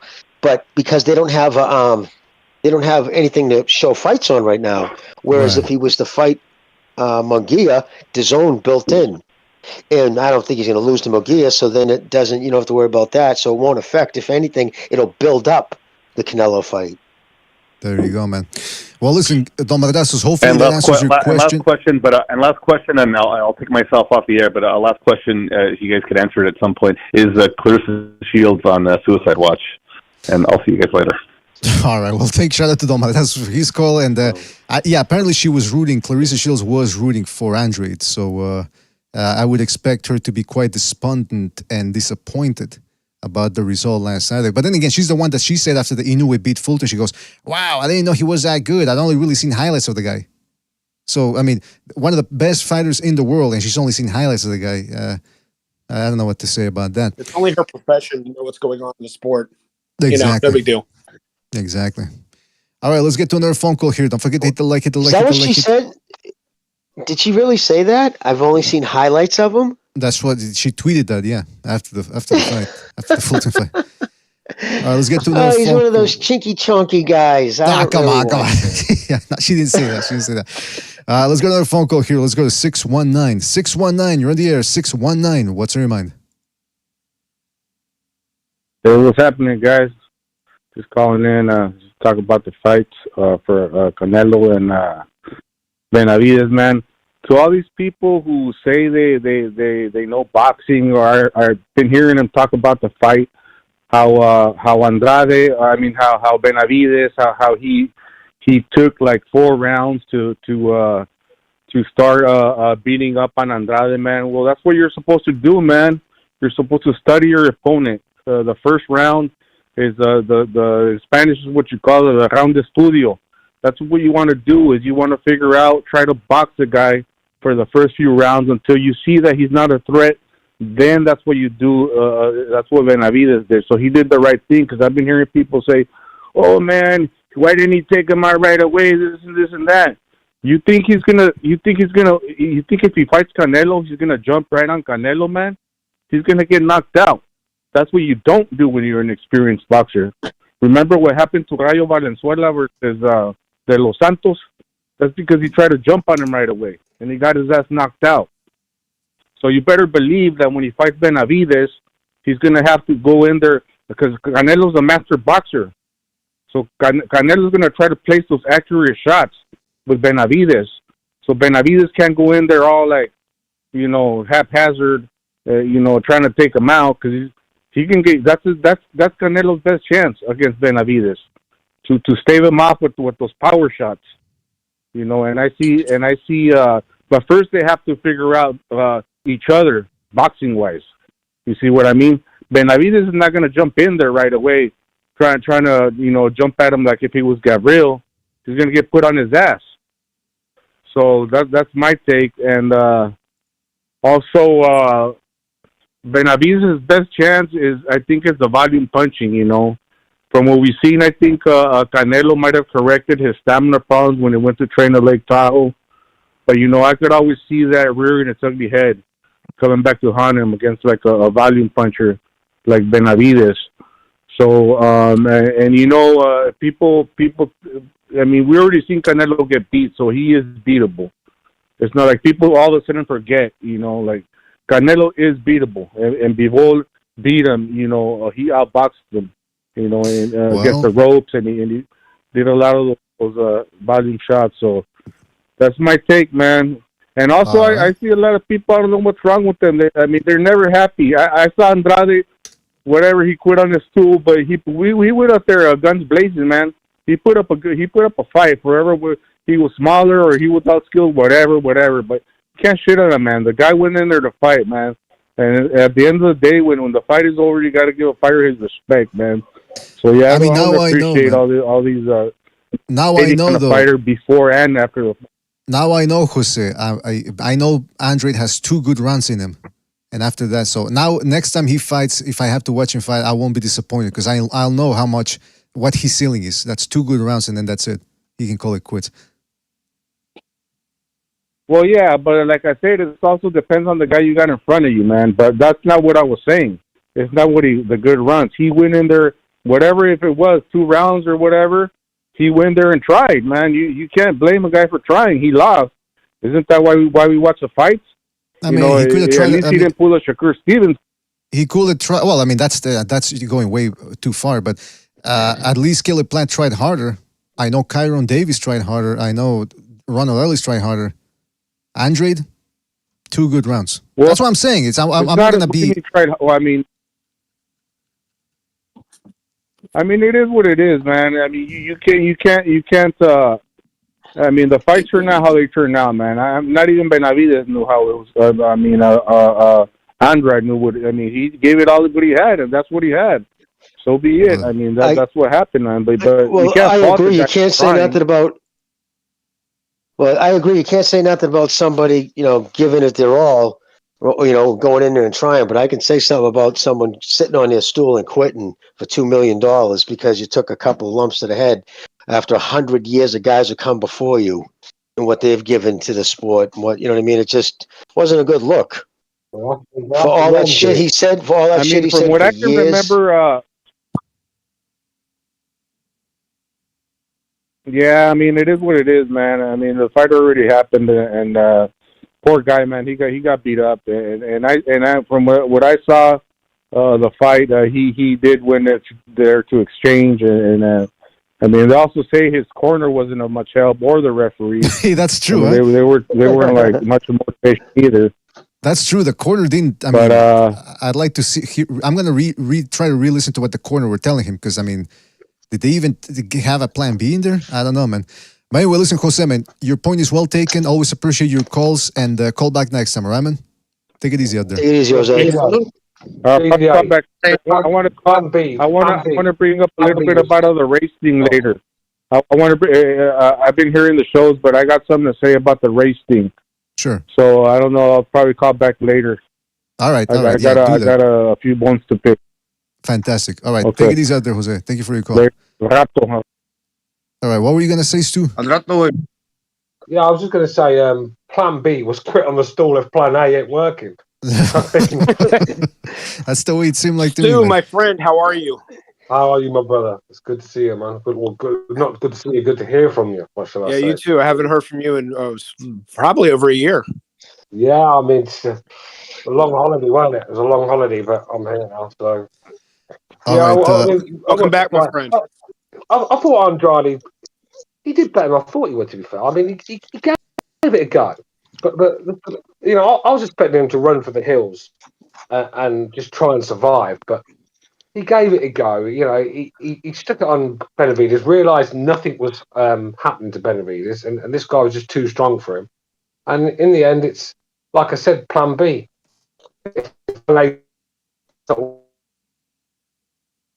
Yeah, you're breaking up, man. These days, I mean, you can. Huh? You're breaking up. I don't know if you're on the Bluetooth or if you're on the Wi-Fi, but you were breaking up. Yeah, I live in a farm, don't I? I live in the countryside. I've got a fucking bad signal out here, and I dropped my phone the other day. I need to get it fixed. Well, I don't want to hear excuses. Yeah, I can hear you. Yeah, I mean, Andrade he did better than I thought he'd do. He gave it a go, realised he was nowhere near good enough, and he quit on the stall before he got really hurt. And we see that a lot with boxing these days, don't we? Let's be real. I mean, whenever a fighter's in there and it's just not happening for him, he's quitting on the stall. We've seen it numerous times, and we're going to see it more because boxing fans, we've given a route out of there. Back in the day, you wouldn't get another fight if you fucking quit on the stall. But these days, you can quit on the stall and get a world title in three or 4 months' time and shot. You know what I mean? It's just that's where we are in boxing. But yeah, he was never going to win that fight anyway. Let's be real. I mean, no one picked him. Only the fucking LGBT clowns. They're the only ones that picked him. But anyone that knows anything about boxing just knew that Benavidez was going to stop him, which I called myself and said early stoppage. The only way Andrade could win if he mentally broke Benavidez. And he had sort of like a breakdown in the ring. He got frustrated, and if it was working, he ran and pop shotted himself to a point when he got a lucky decision, and that was never going to happen. And as soon as Benavidez started landing on him, it was over. That was really. all. He capitulated, man. All right, hey, listen, fellas, we got some phone calls to. We got some phone calls to get to here, so don't forget to hit the like. Hit the like. Really helps us out. Let's go to another phone call here. Let's go to 336. 336, you're on the air. 336, what's on your mind? Yo, what's up, BDA? I got my Jew pills today, so that's good. I'm going to talk about the Canelo situation with Benavidez, and then I want to actually talk about Teofimo Lopez a little bit here afterwards.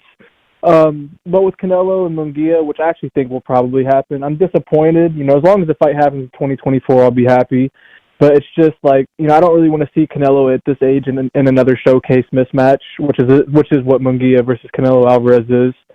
Ever since losing to Bivol, he's just taken 4 really easy fights.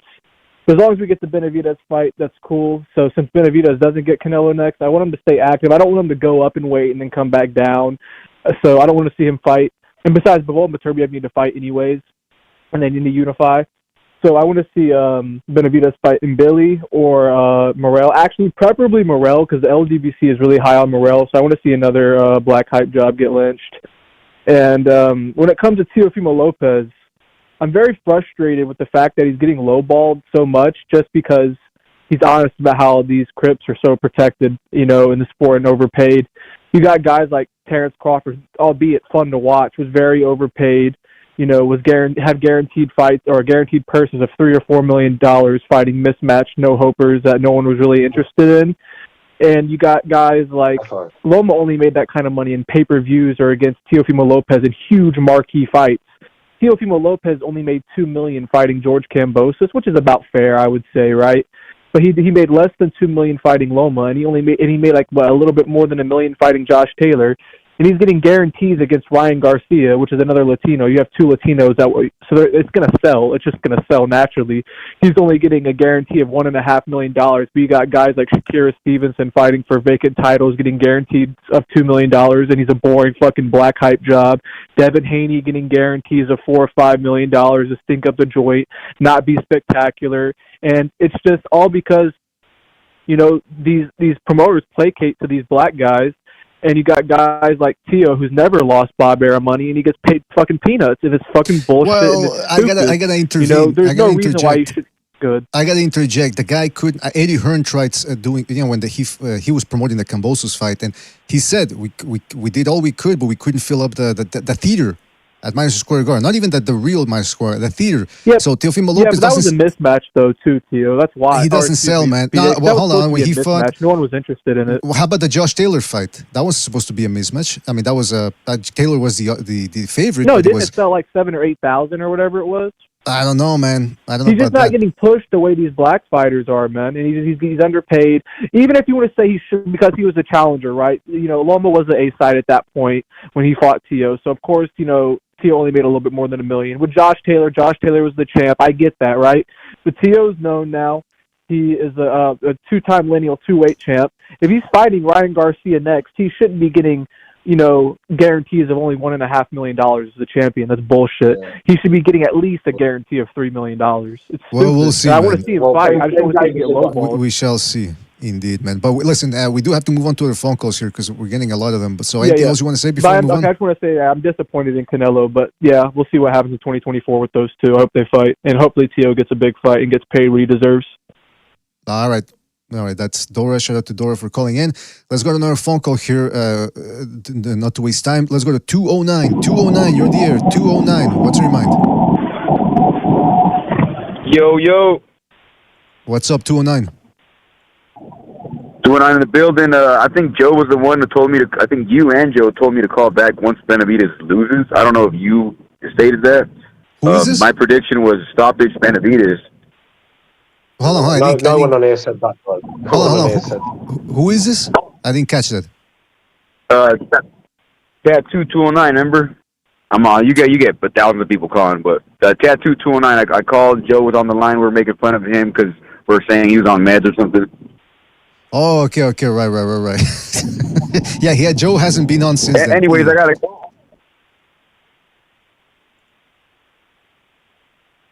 My bad. Okay, yeah. So Joe hasn't been on. I really wanted to call him back because I think it was just him, but maybe you two said he'd call back once he loses. So I'm calling back with a couple things to say. The first thing saying is a lot of people are a little bitter about boxing nowadays, and if you haven't laced up a pair of gloves, just sit down and watch whatever you're watching and get bitter. But at the end of the day, these are fighters.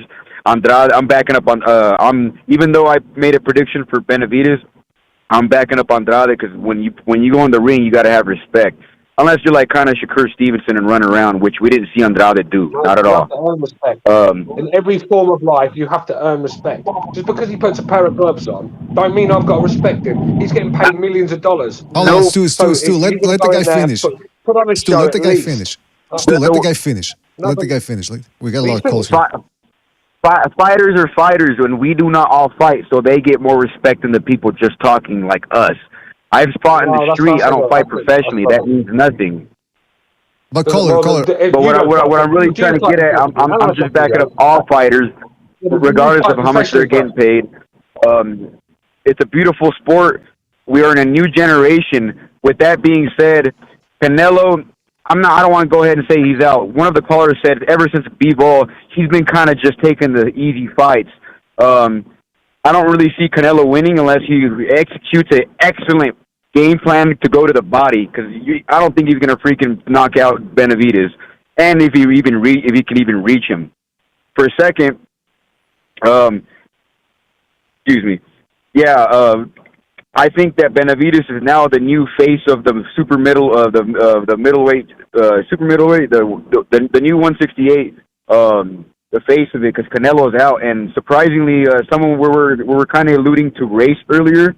Yes, in a fact-based reason, most champions are black, but as of now, Mexicans are a little ahead some way, somehow. Maybe they're just running too much, or you know what I mean. Well, listen. That was one of the callers. One of the callers raised that point. We didn't. But let me just, Stu, let me say something here to the caller. You're right. Let's put a couple of minutes aside to address this. So anyone that's on the line right now, just bear with us for about 5 minutes, because I want to raise this point. Are you the one, by the way, that used to spar Alvarado, Mike Alvarado? No, I didn't. No. Me, but no. Okay. No, I'm talking to the caller. Okay, I wanted to say this, caller, because look, you said we have to respect the fighters because they're the ones that step in there. I agree. We give them a modicum of respect. We start off at a baseline level, but it's also about how they perform. If a guy shits the bed, I don't care if he walked into the ropes, he's still going to get a degree of criticism. And with Andre, with all the talking Andre was doing, like Jimmy said, for 5 years, he was claiming to be overlooked, that people were dodging him. Then he gets into a pay-per-view platform. Yeah, gets $2 million. I paid. Yeah, okay, I'm not taking punches, but guess what? I'm paying for the guy. I'm paying 120 clams to watch this guy fight. And after 2 rounds of a little beating there, he says, that's it? Yeah, I understand.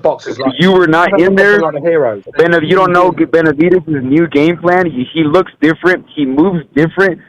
Faster, I should say. He moves stronger and faster. Still the same Benavidez, but he moves different. We weren't in there. We don't know what kind of Benavidez we've seen. We just seen some greatness and took his next best opponent out. Just because he didn't do the best, he was one of the best. Andrade, even though he's kind of like out of the weight limit, kind of old, I get it. He probably shouldn't have fought him, but isn't he still the number 3 contender?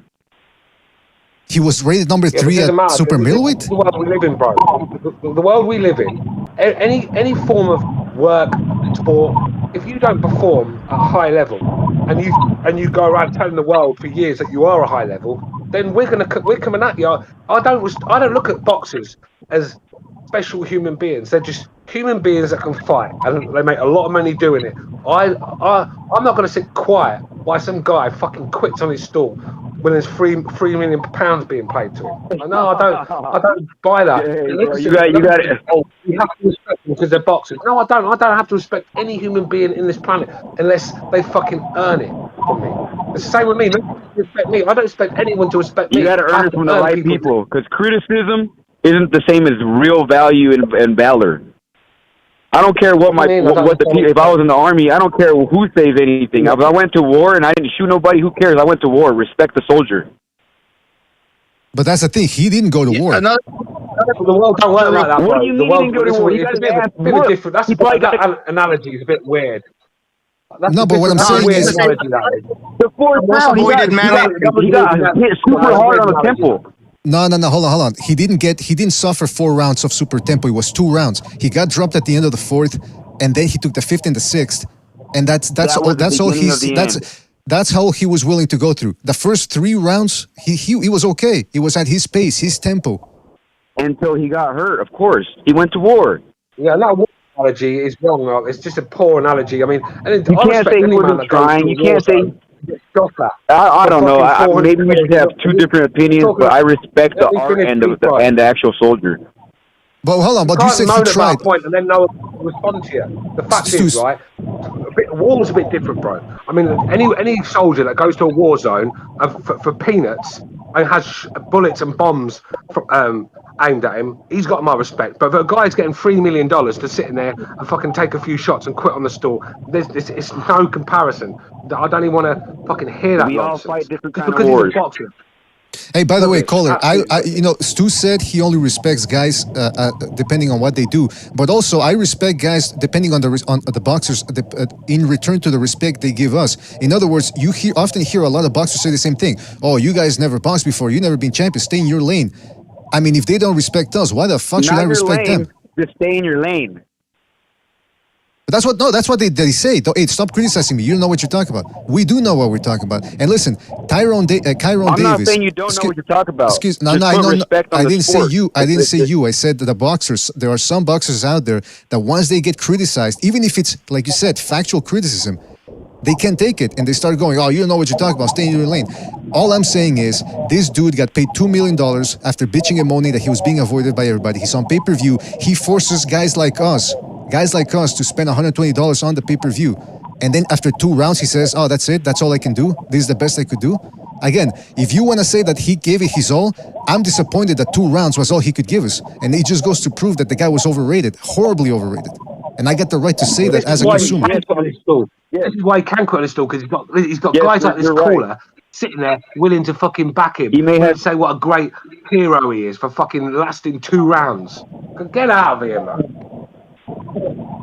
Hey, I agree with you guys. I don't like and respect to the T about the politics.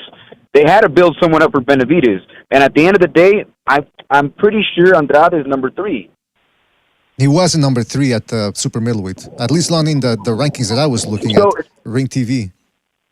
So after that, who cares? I mean, I guess you could say I understand that you care. We all care on how it performed. But at the end of the day, to me, I was there. I watched it. It was a good, great fight.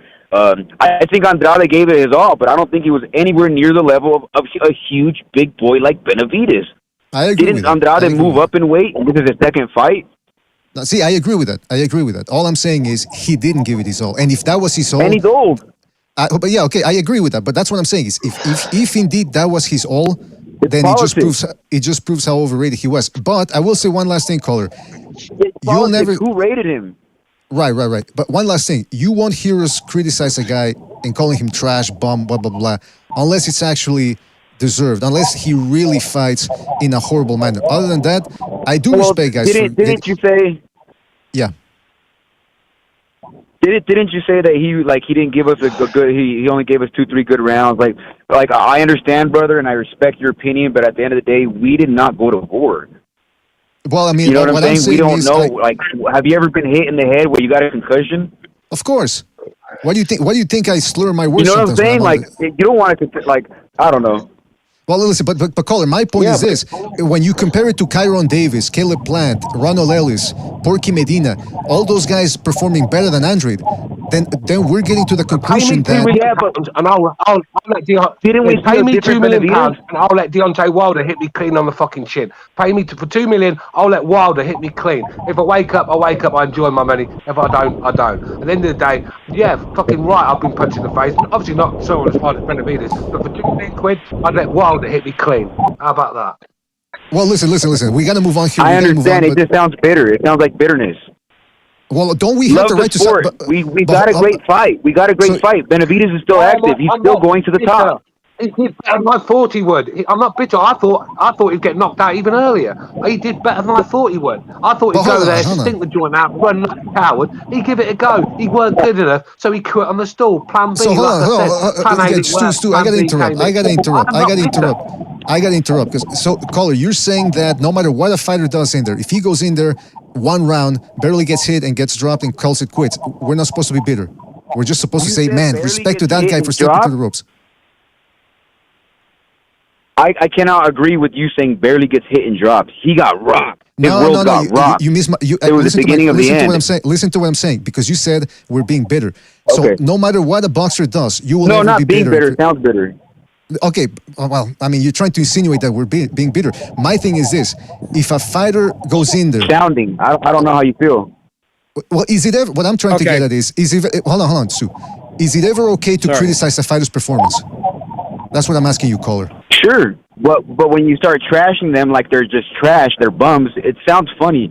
They got overpaid $2 million for 5 rounds. Like, bro, let all that alone. You didn't pay them, and if you did, you should have enjoyed the fight. I enjoyed it. I paid. I went to Vegas for this fight. Oh my god, this guy's a fucking punk. May I interject real quick? Easy money. Who do you think Caller, we did pay, man. That's what I'm trying to get at here. I'm a consumer. I pay for a lot of boxing, and I expect a certain level of result, a level of effort. But real quick, one last thing. Chief, go ahead, man. But when hold on. But when the opposition is so high and he's making everyone look average, he's making everyone else now look below average. Like, you can't knock a champion or the challenger. Yes, I can. When a guy claims to be the boogeyman and he performs less and inferior to Kyron Davis, Ronald Ellis, Porky Medina, Caleb Plant, of course I'm going to criticize him. I get the right to when I compare him to other guys. I don't know too much, but I did hear about Terrence Crawford saying that it was politics that he didn't get his fights. He didn't. Hold on. Let Chief go. And we got to move on later. Chief, let me interject real quick, because Stu's got good points, and I understand where you're coming from. If none of us know what it likes to get hit by Benavidez. But when you're a former Olympian, a professional athlete, an undefeated fighter, a 2-division champion, and you all these other accolades, and the second the fight gets tough, you're going to fold it. We expect more from that. And I went off on this against Shakur Stevens and other guys earlier. And Stu said this in the past. Skills may pay bills, but you still have to have toughness and grit in this sport. You don't play boxing. You fight. And when the fight turned into a fight, he folded. And we have the right, as consumers who paid money, to say we expected more out of you than this because you represented America. You're a silver medalist. You're undefeated. You claim that everyone's avoiding you. By the fact that of him being the boogeyman, he never sent contracts out to Canelo or to Benavidez until now, or to Triple G, yet he said all these guys were avoiding him. So when all this mounts up, all these accolades he claims he's worthy of doing, and then the second the fight gets tough, he quits on his stool. That is what we're upset about. Brought it with him. Yes, you're right. We don't know what it's like to get hit by David Benavidez, but we expect more from our quote-unquote warriors that you're trying to label him as. He's number 3 for a reason. Well, anyway, I don't know what... He was number 3 because he invoked his right through the WBO, not because he earned it. He invoked his right through the WBO to be number 3 and mandatory in WBO and in that ranking. It's not because he earned it at super middleweight, because he has one fight there. He took 2022 off. Well, hold on. He has one fight there. Chief. Now you guys are getting to the minutia of the titles and the alphabet straps. Yeah, I'm done. I don't want to get to that. But listen, caller, one last thing. Go ahead. I have one more question. Last question. Okay. How did Andrade get in the position to fight a great fighter like Benavidez? One that's hyped up right now. He's really hyped up thanks to Mike Tyson, thanks to his hard work, thanks to his trainers, thanks to his grit. But how did Andrade get to fight Benavidez? Why? How? I don't know, man. What was he? Some sort of Canelo told him to fuck off.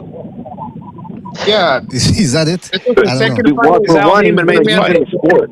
Let me He's been say in the sport, something. and This was his second fight in black and white. and he's never faced the world champion. Facts are facts. So it was based off of hype, really.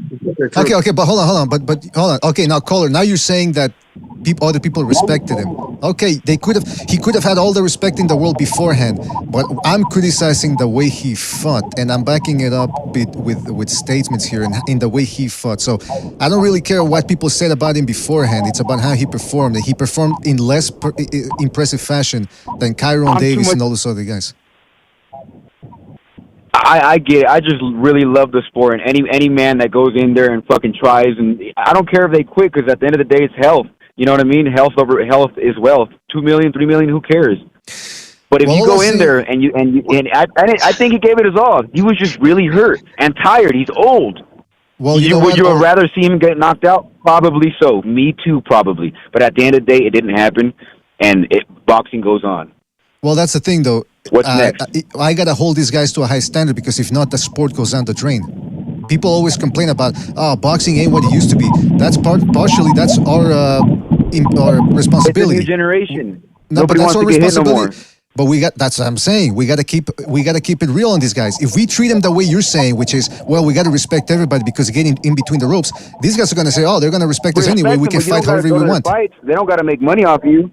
You don't gotta sound mad because you paid whatever. Just respect what I'm not gonna watch this career again. Mr. BDA, can I have 10 seconds? Literally 10 seconds. Go ahead. Yeah, just 10 seconds. Listen, I have more respect for a man with his 3 kids at home who busts his balls 40 hours a week in some back-breaking job that you see a lot of these tough fighters when they retire, they can't handle it. They end up quitting these jobs. My point being, it's a sport. This sport is completely 100% fan-funded. When fans are paying this guy $2 million, and there's a whole line of guys out there who would give their life to be in his position, the guys who fucking quit on the stool, I'm going to rag them night and day. I'm done. That's all right. Well, on that day, caller, it's Saturday. Nobody listens to that. We love Saturday, boxing. Okay, so we don't love boxing then, because we got standards. I get it. All right. Well, listen, caller. Thank you for your call. I'm just playing hardcore devil's advocate. All right. Well, listen, I understand what you're saying. I respect boxers, but I also have a baseline for how they should perform. And I'm not going to love them just because they step through the ropes. Just say the facts. Don't say how he feels. That's all I got to say to all boxing sports out there, all boxing fans. Right. You love these guys no matter what they do. Yeah, that's what I'm saying. No matter how they perform, you love them. You respect them no matter how they perform. I get that. Well, listen, thank you for your call. And call next time, all right, man? Take it easy. We got to move on to another call. Yeah, man. I mean, this guy didn't really seem to get it, man. I respect people that go and rescue animals for nothing more than I do for fighters. Why should I respect fighters? They get paid millions and millions of dollars for half an hour's work. For half an hour's work. Let's be real. Fuck. They live a life we could only dream of living, and we've got to respect them for quitting on the stool because things get a little bit hard. Listen, fuck out of it. The point was made 3 times, but I mean, so either people want to get it or they don't. And by the way, because we got to move on to other calls here, other people were waiting. All I'll say is, I'll paraphrase Joe here. That's right. Some of these guys got to toughen up. That's all I'll say.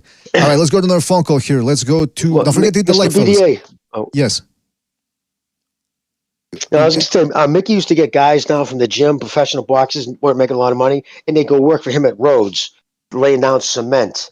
90% of them quit in the first week. Fuck that, backbreaking shit.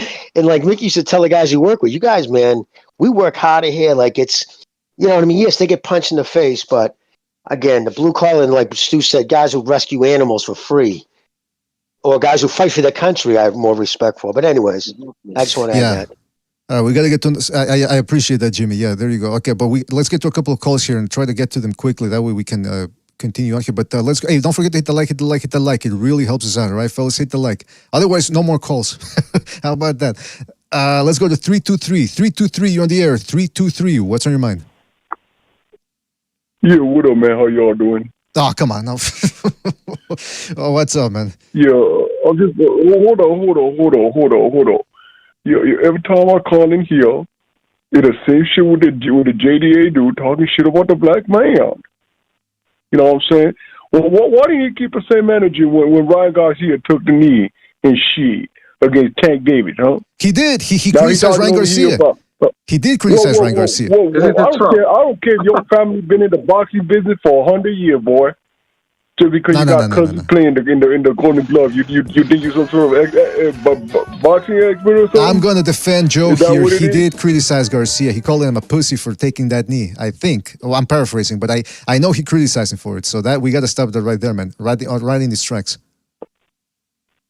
Everybody know he didn't pay for that fight. He was probably watching it on Discord or something.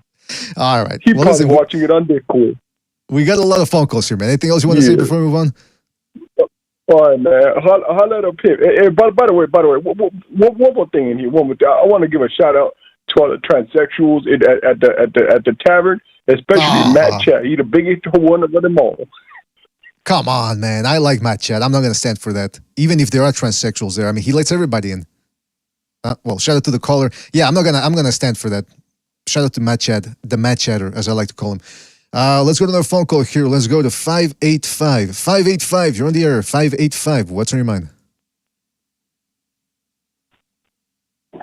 Hey, what's up, man? I want to say that, y'all can hear me? Yeah, we can. Well, I don't know if you're on the Bluetooth. I don't know if you're on the Bluetooth. If you're on the Bluetooth, get rid of it. That way we can hear you better. But yes, go ahead. Can y'all hear me better now? Much better, yes. All right, well, basically, all right, cool. So basically, I want to say that Demetrius Andrade, I felt like he could be at a decline. There's so many different factors that could have happened. You know what I mean? Regardless if this man gave up or not, the question is if he did give up, if the cornerman, if his team didn't say anything about stopping the fight, would they have let the fight go on? I guarantee they would have let the fight go on, regardless of Demetrius Andrade himself even saying stop it. Because the thing is, he wasn't convicting. He wasn't when he said those words, he wasn't in conviction. Mm-hmm. You're saying so I guarantee you they would have let that round go on into the 7th round, and he probably would have got stopped then.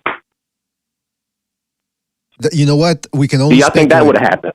Yeah, we can only speculate. And I can only speculate too either about the fact that if he would have been older, younger, maybe he would have lasted a little longer too. But I still think whether 31 or 35, Benavidez stops him. But he didn't protest either, by the way. To your point, caller, I didn't see him protest the stoppage. So. Yeah, he didn't protest, but he didn't protest or anything like that. But he wasn't strong in saying stop it. As he wasn't strong in saying stop it, and his cornerman and his team didn't say stop it, I guarantee you the fight would have continued into the 7th round, and he would have really got hurt. One thing about referees, most people that know boxing, they'll look at a fighter, and they'll know straight away if they want to stay in there or not. Look at Joshua when he against Ruiz. He didn't say he wanted to quit, but we all know he wanted it. We wanted to. You know, you can just look at a fighter's, look at his face, look at his body language, and it tells you all. You don't have to sit there going, I want to quit, shouting, doing star jumps while you do it. You don't have to do that. There you go, man. Caller, anything else you want to say before we move on? That's true. I would agree with you on that. But I would say that I guarantee you the fight would have continued on to the 7th round if his team didn't say anything about it. Now, besides all of that right there, he was definitely a great fighter from the Olympics onto his pro career. Now the thing is, I think he was only fighting B-level fighters through most of his career, which he didn't get a chance to actually find out more about himself in the ring. And because of that, when he did step up, he didn't have enough skills, or he didn't have enough wherewithal to pull out of himself to actually even get through the rounds. Even if he was losing, there's ways to lose without really losing. There's ways to lose without really losing. You could lose a fight and still survive a fight. I get what you're saying, Carl. Right? That's a good point. Yeah, that's a good point. Jimmy made that point too as well. He said he didn't develop those fight calluses. He wasn't calloused. So that's a good point right there, man. He wasn't. Yeah. Now, I don't know if we don't know about his training outside of the ring. You know what I mean? Like, you got to think about it. Some of these guys is going to Las Vegas. You go to Las Vegas, you're getting crazy work out there. Crazy work out there. Hard, strenuous work. You go to TMT, they got the doghouse for you. You go to Detroit, they got the crunk gym for you. You go to Philadelphia, they got some tough gyms in Philadelphia and stuff like that. But you go to these places, you go there. Where was he training at? With Snacks? With Victor Constantine and these guys? I think he was at the private gym, or maybe he was. I think he was training in New York with Rozier. But I don't know, man. He certainly didn't seem prepared for the. But Rozier wasn't even in the corner. Was Rozier there in the corner? I don't think so. Now that you mentioned it, you're right, man. Exactly. All right, well, listen. So how much training? Like that's what I'm saying. I don't think that he got the proper training outside. Probably through most of his career. Like, listen, he's a great fighter. He's a really wonderful, talented fighter. He was a well talked about fighter early in the 2010s and stuff like that. Well, illustrious, but something happened with his career, man. His career got steered the wrong way, whether his choices, whatever he did or whatever.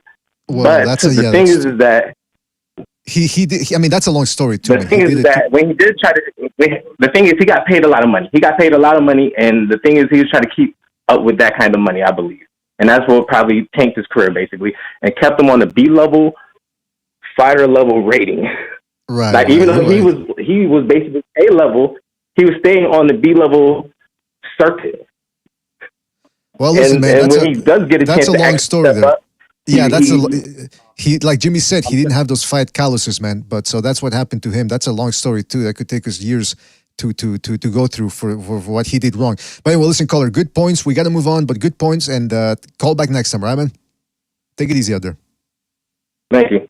Thank you. Thank you. All right, let's go to another phone call here. Hold on. So one of you guys was saying, yeah, go ahead. It's because we can't go back and forth with all the callers because otherwise we're gonna be here all night, man. We got about 6 calls. Well, go ahead. Just 10 seconds. I've got to go in a minute. What it is, when you fight easy fights, you get stuck in a gear, and it's very hard to up the gears when you get put in there with someone that's bringing it onto you. You've seen it so many times. You get comfortable, and in boxing, you can't just change the gears up. It just doesn't happen like that. And that's the problem with a lot of these fighters. They're fighting fights in second, third gear, and when it comes down to go into fifth, sixth gear, they can't find the fucking clutch. Yeah, exactly. Yeah, that again to Jimmy's point. It's these tough fights prepare you for that. No matter how much you train, if you're not fighting the top guys, that toughness is one of the things that remains undeveloped. Hey, fellas, don't forget to hit the like. It really helps us out. Let's go to the phone call here. Let's go to 929. 929, you're on the air. 929, what's in your mind? Yo, what's going on, BDA? It's Virtuoso. Welcome back, Sue. I just wanted to say, there's a few callers ago that was talking about Theo wanting to deserve money. He deserves more money. Even though I saw him in the streets of New York, like taking out the trash, I guess he has a career in that too. And then this other caller talking about you never been in a war, like trying to find like parallels to that shit. And it's like, bro, we're consumers. We pay for this shit. It's not up to us to try to figure out who's worthy of being opinionated on the sport, man. I saw the fight last Saturday. I paid for it. I thought the fight would be more competitive than what I was suspected because I had picked Benavidez, by controversial decision to eke it out, but it didn't even turn out that way.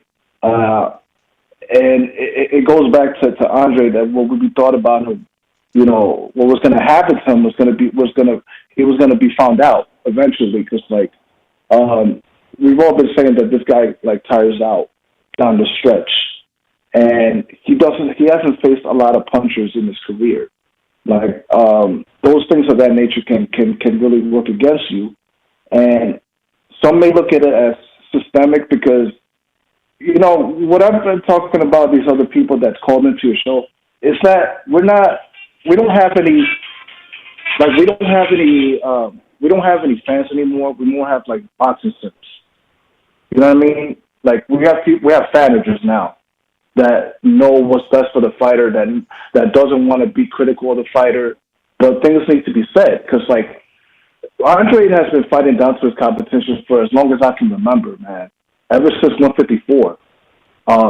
And most people that are supporters of his don't call that shit out. And they have to come to the realization since what we saw on Saturday that those things that can really come back and bite you in the ass, you know. And what do you learn from going to this from Jack O'Kay or Liam Williams or Walter Compton-Doppler? Nothing. These guys were pushovers, man. And so when you really stepped up, those inefficiencies as far as throwing punches, per round, going down each round as the fight goes on, yeah, that's going to work against you, especially against a guy who's a pressure fighter like Benavidez. So kudos to Benavidez. He shows that he's a level above Andre. Even though I thought he was the best fighter he ever faced, I guess we have to give that credit to Kevin. Hold on, dude. I have to get this. Yeah, well, you got two phones there, like you got two phones there, like you're a fucking Hollywood agent or something. Listen, Virtuoso, you're preaching to the choir. Great points. If you want to call back next time, all right, he hung up. All right, shout out to Virtuoso right there, man. Don't forget to hit the like, hit the like, hit the like. Was that Stu? That's a burner phone, man. That's for his drug deals. Nah, come on, man. What are you doing, man? We don't know that. That's speculative. All right, let's go to another phone call here. Let's go to 619. 619, you're on the air. 619, what's on your mind? Hey, what's up, Mr. BD? I'm calling back, man. I just calling back and I gotta disagree, man.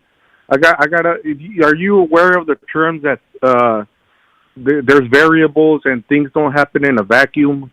So all fights aren't gonna go the same, man. Just because Benavidez went whatever rounds with Kyron Davis and 12 rounds with Caleb Plant doesn't mean that Demetrius that it should be all fights are gonna play out the same, man. There's variables. For example, wasn't Benavidez training Memo Heredia? Wasn't he saying that he was gonna get the knockout? On the flip side, what would have happened if he would have went 12 rounds? Wouldn't Benavidez have got crapped on like he did against a Plant because he didn't knock him out? And you keep watering down, man, that it was 2 rounds. The fight went 6 rounds, bro. I mean, that's what I'm saying, dude. You things don't happen in a vacuum, dude, and there's variables, bro. Fights are, and also are you aware that styles makes fights? You know what I mean? Come on, dude. And that's basically all I'm saying, man. Before that British guy, everybody's gonna start like trying to say something because I'm bringing up these points, but I'm bringing up facts, man. I'm bringing up facts. What do you have to say about that, BDA? Well, first of all, you said, hold on, you said, I don't understand what your point about, was that Gonzalo? Trying to reply here. Yeah, just gonna, Julian, he fucking quit on the stool, fool. He told his corner, no mas, stop the fight. He's considered to be the boogeyman. That's what our people are saying, bro. Yeah, that's what they're saying. But why would like the other caller said he would have got knocked out in the next round, man? He was done. He got beat up. We don't know that. But don't because I'm not agreeing. He would have been way more popular, and he would have got way more credit. A few more punches is not gonna kill him. Okay, so on the flip side, on the flip side, if he would have gotten more rounds and he wouldn't have got knocked out, who would have got the criticism? Wouldn't it have been Benavidez?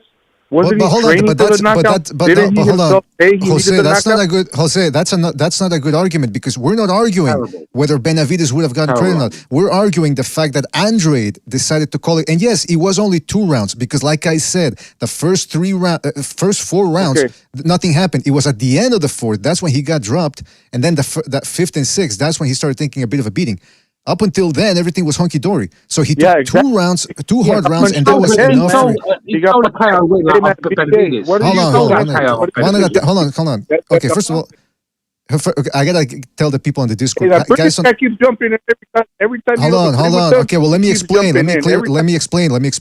People in that Discord, Stu. There's a big delay between you, Stu.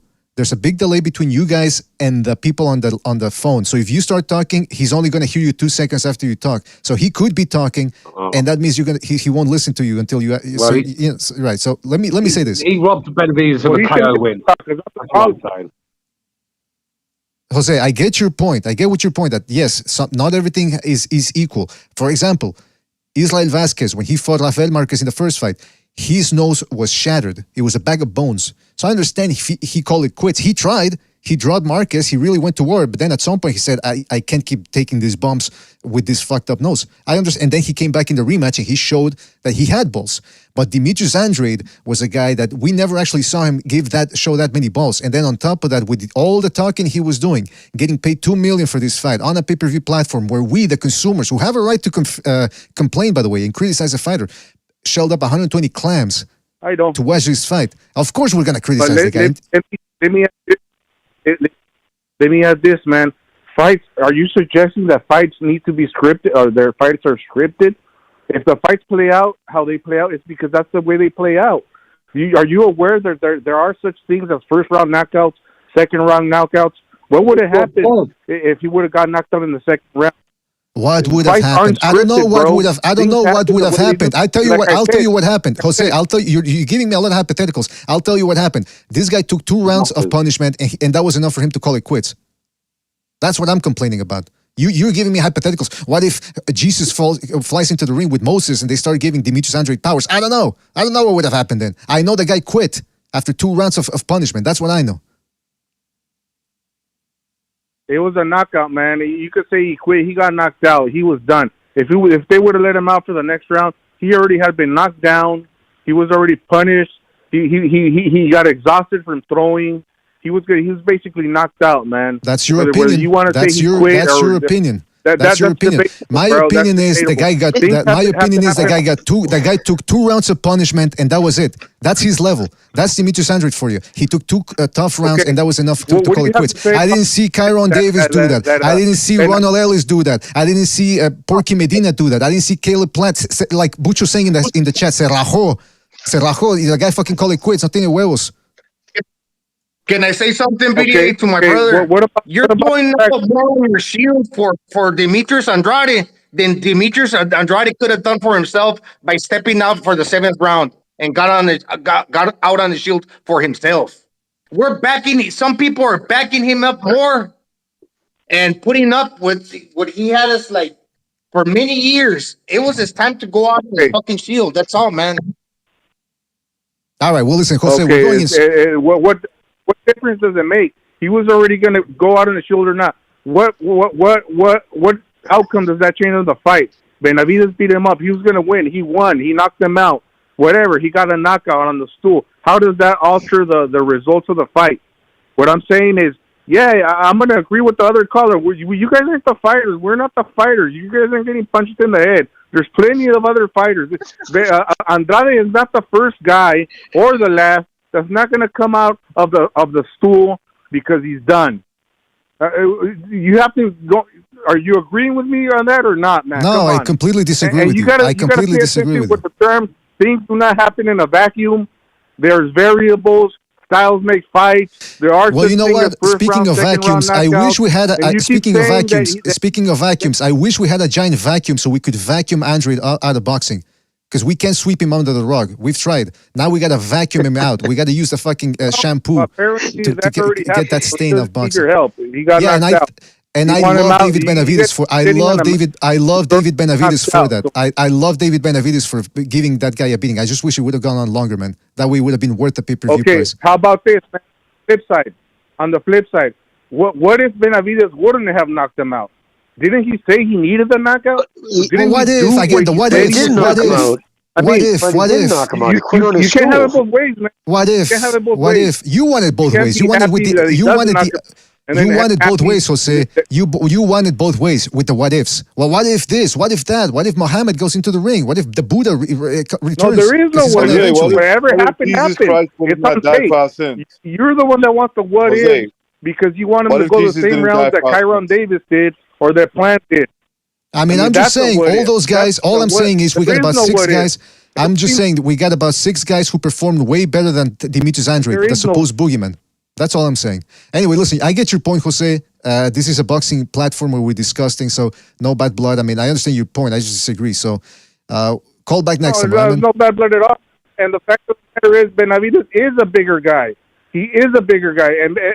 And Andrade, whatever you say, Boogeyman or not, this was his second fight at 168. The first one not even being like a real threat. So come on, man. You got to take those points into consideration as well. Nah, man. I got Jose, you want to hear Jose, we had a fight at 168. Go ahead, Jimmy, and then we got to move on. I mean, there is no what if. Whatever Jimmy, happened. Well, you keep saying what if. You're the one that says what if. Things will happen in a vacuum, and there is variables, and that's boxing. Jose, listen, I understand what you're saying, and at the end of the day, you're coming from a good place. You got a good heart. You know what I mean? I respect that. You don't want to badmouth dude, but at the end of the day, dude, he didn't. He was fighting 168, not because of like he was daring to be great. It's because he couldn't make 160 anymore. You know what I mean? He was there because that's the weight class he had to fight at.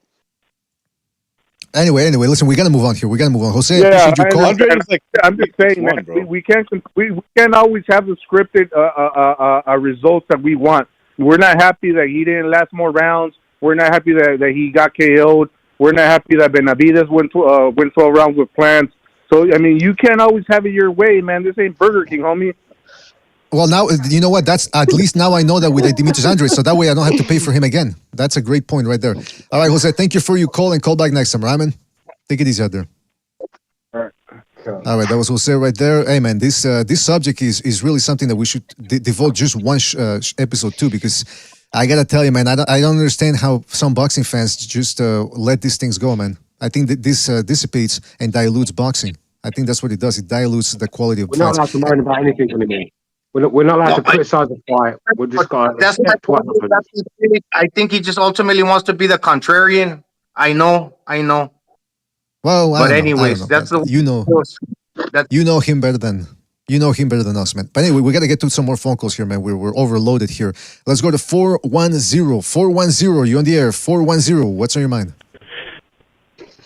Yeah, there can be a good case made for both. There can be a good case made for the consumer that Andrade didn't come out, and there can be a good case for the fighter too, because nobody knows better than the fighter in his corner when he's done. And to say that he only took 2 rounds of punishment is disingenuous, because that negates all the right hands and the body shots that Benavidez landed on him in the first round. Now, he held up against those, but after the knockdown, he seemed to go directly downhill. And what you don't know, and if you ever been in a ring and took punches, you would know that, and I'm not saying you have or have not, I'm not sure, but sometimes you can get hit with a shot just like that shot that put him down. And it doesn't cut you and it doesn't swell your eye, but your marbles are spinning in your head. And it's not something that's obvious like, oh, this guy's all beat up, but it can definitely happen that way. He was outgunned. Could he have continued? Yeah, but it's up to him and his corner to decide. Do you think you can compete in here? Now, it's a fair argument to make from a consumer's point of view, but the doctors had been looking at him, or at least they looked at him in the round before. It was clear that he was taking a pounding. I've seen fighters take worse poundings and go, but it's like the last caller said, these things don't happen in a vacuum. He's not the first fighter to quit on his stool, and he will not be the last. So it comes down to him and his corner, because in the end, he's the one that's going to have to pay the residual for it in the fans' eyes anyway. Just like right now, you guys are saying you're kind of giving him flack for doing what he did. And so, it's their decision. I would have had less respect for Boo Boo Andrade if he did what I thought he was going to do, which was come out there and run and clinch. That's what I thought he was going to do, but he didn't do that. He tried to hang with Benavidez, and he just was outgunned, overmatched, and he and his corner made a decision that, you know what, it may not be worth taking this damage, despite what fans might have some disappointment. I mean, we've seen plenty of fighters quit on their stool when they feel like they're done. So, and also I'll say this, and it's off this topic just a little bit, but people need to stop thinking that Canelo Alvarez is not going to fight Benavidez. The same people that are saying that are the same people that swore up and down that Canelo would not fight Golovkin. And the truth is, he fought Golovkin in his first and second fight at middleweight. Canelo's not the ducking type. He's a proud fighter. But Benavidez needed some shine. They see how dangerous Benavidez is. They're not going to rush to put Canelo in there on this 3-fight deal. If he fights him, it'll be on the 3rd fight. They're not going to fight him in May. They're going to want to make their money with Canelo. And David needed the Plant fight. He needed this Andrade fight. Now people are really talking about it. So, but you're going to fight a guy that dangerous. You want it to be as big as it can be, and it's quickly approaching that now. Now, if Canelo doesn't fight him in that 3rd fight, I think he deserves a whole lot of criticism. But and one other thing is, it's funny, and I told a guy this today. Canelo's a 60-fight veteran. Probably fought 5 Hall of Famers, and everybody's on his neck to fight this next upcoming guy. But with Bud Crawford, who's rated on most people's pound-for-pound list, he's seemingly, with half the fights that Canelo has, is seemingly getting a pass from a lot of fans that he shouldn't have to fight Boots Ennis. And I don't get that. I think they both need to fight the next upcoming guy, and us fans, we should want it from both of them. Excellent call right there, Jerry. Excellent call, man. Yeah, excellent call right there, man. All right, man. Thank you for your call, Jerry, and we'll catch you on the next one, all right, man? Take it easy out there. Yeah, that's a good call. I was gonna go to, again with what he said about the stoppage, but we can. I mean, we already spent enough time. We'll dedicate one show to that specifically to that issue. But yeah, the whole Canelo's not gonna fight Benavidez. He's gonna fight him, man. I don't understand. People keep complaining. He's not gonna fight anyone. If Canelo's fighting Bivol, he's gonna fight Benavidez. That's all you need to know. Exactly. Don't forget to hit the like, fellas. Hit that like. Really helps us out. We're almost done here with the phone calls. Let's go to another phone call. Let's go to 240. 240, you on the air. 240. What's on your mind? Hey, how's everyone doing? I just wanted to say a couple of things about this Andrade situation. I actually went to the Capital One Arena when Tank Davis was headlining. And that was my first time actually seeing Andrade live. And to be very honest, I wasn't very impressed with his performance against Nicholson. Then I went and did a little bit more research. I figured, okay, this is the second. I think I heard that on your show, actually. It was on your show, like on the build-up to the fight. Someone mentioned that this was the second fight at 168. Because honestly, I was taking a couple snaps. I have a couple Instagrams, and I even have him when it was a flash knockdown, but I have that on camera too. My thing is, he was hitting Nicholson with the kitchen sink, but the other guy didn't feel too affected by his punches. So that got me thinking. Now, if you fast forward to the Benavidez fight, I mean, like I said, like the last caller just said, I still give credit to Andrade because he went out there. We all thought he was going to do kangaroo-style clinching, but that's not what happened. But I noticed the first 3 rounds of the fight, he tried to hit Benavidez. He tried to overwhelm Benavidez, but it just wasn't happening. So the only thing that I would say is that it kind of concerns me when people say, oh, yeah, the bigger guy excuse. No. Throughout this whole campaign, we've all agreed that Benavidez is a cruiserweight. So how is he not a cruiserweight anymore all of a sudden? And to Jimmy's point, Andrade is the one who came and said, "Oh, I can't make 160 anymore." So you got to eat. He has to eat the criticism a little bit, but I feel like I still give him credit for standing out there and trying to trade a little bit more. And the difference between Caleb Plant and Andrade, to me, is that Caleb Plant, he seeks more at that weight class. His power, Caleb has a little bit more power at that weight class than Andrade. So he was able to back up Benavidez a lot more. And I just don't understand why people always get so like, okay, we got the result we wanted. Now we know Andrade is not on the level. This has been conversations that we've had for years and years. Now we know. And it's fine. It's good. We got the answers as fans, and we can move on. I was satisfied with the fight.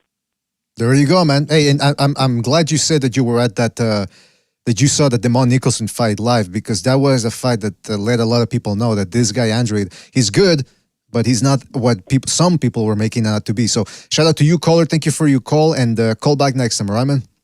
Take it easy out there. You guys have a good one. You too, Take man. it easy. Good call right there as well. Let's go to another phone call here. Let's go to 510. 510, you in the air. 510, what's on your mind? Hello? 510, I can barely hear you. Go ahead. Try to stick to as close as you can to the receiver.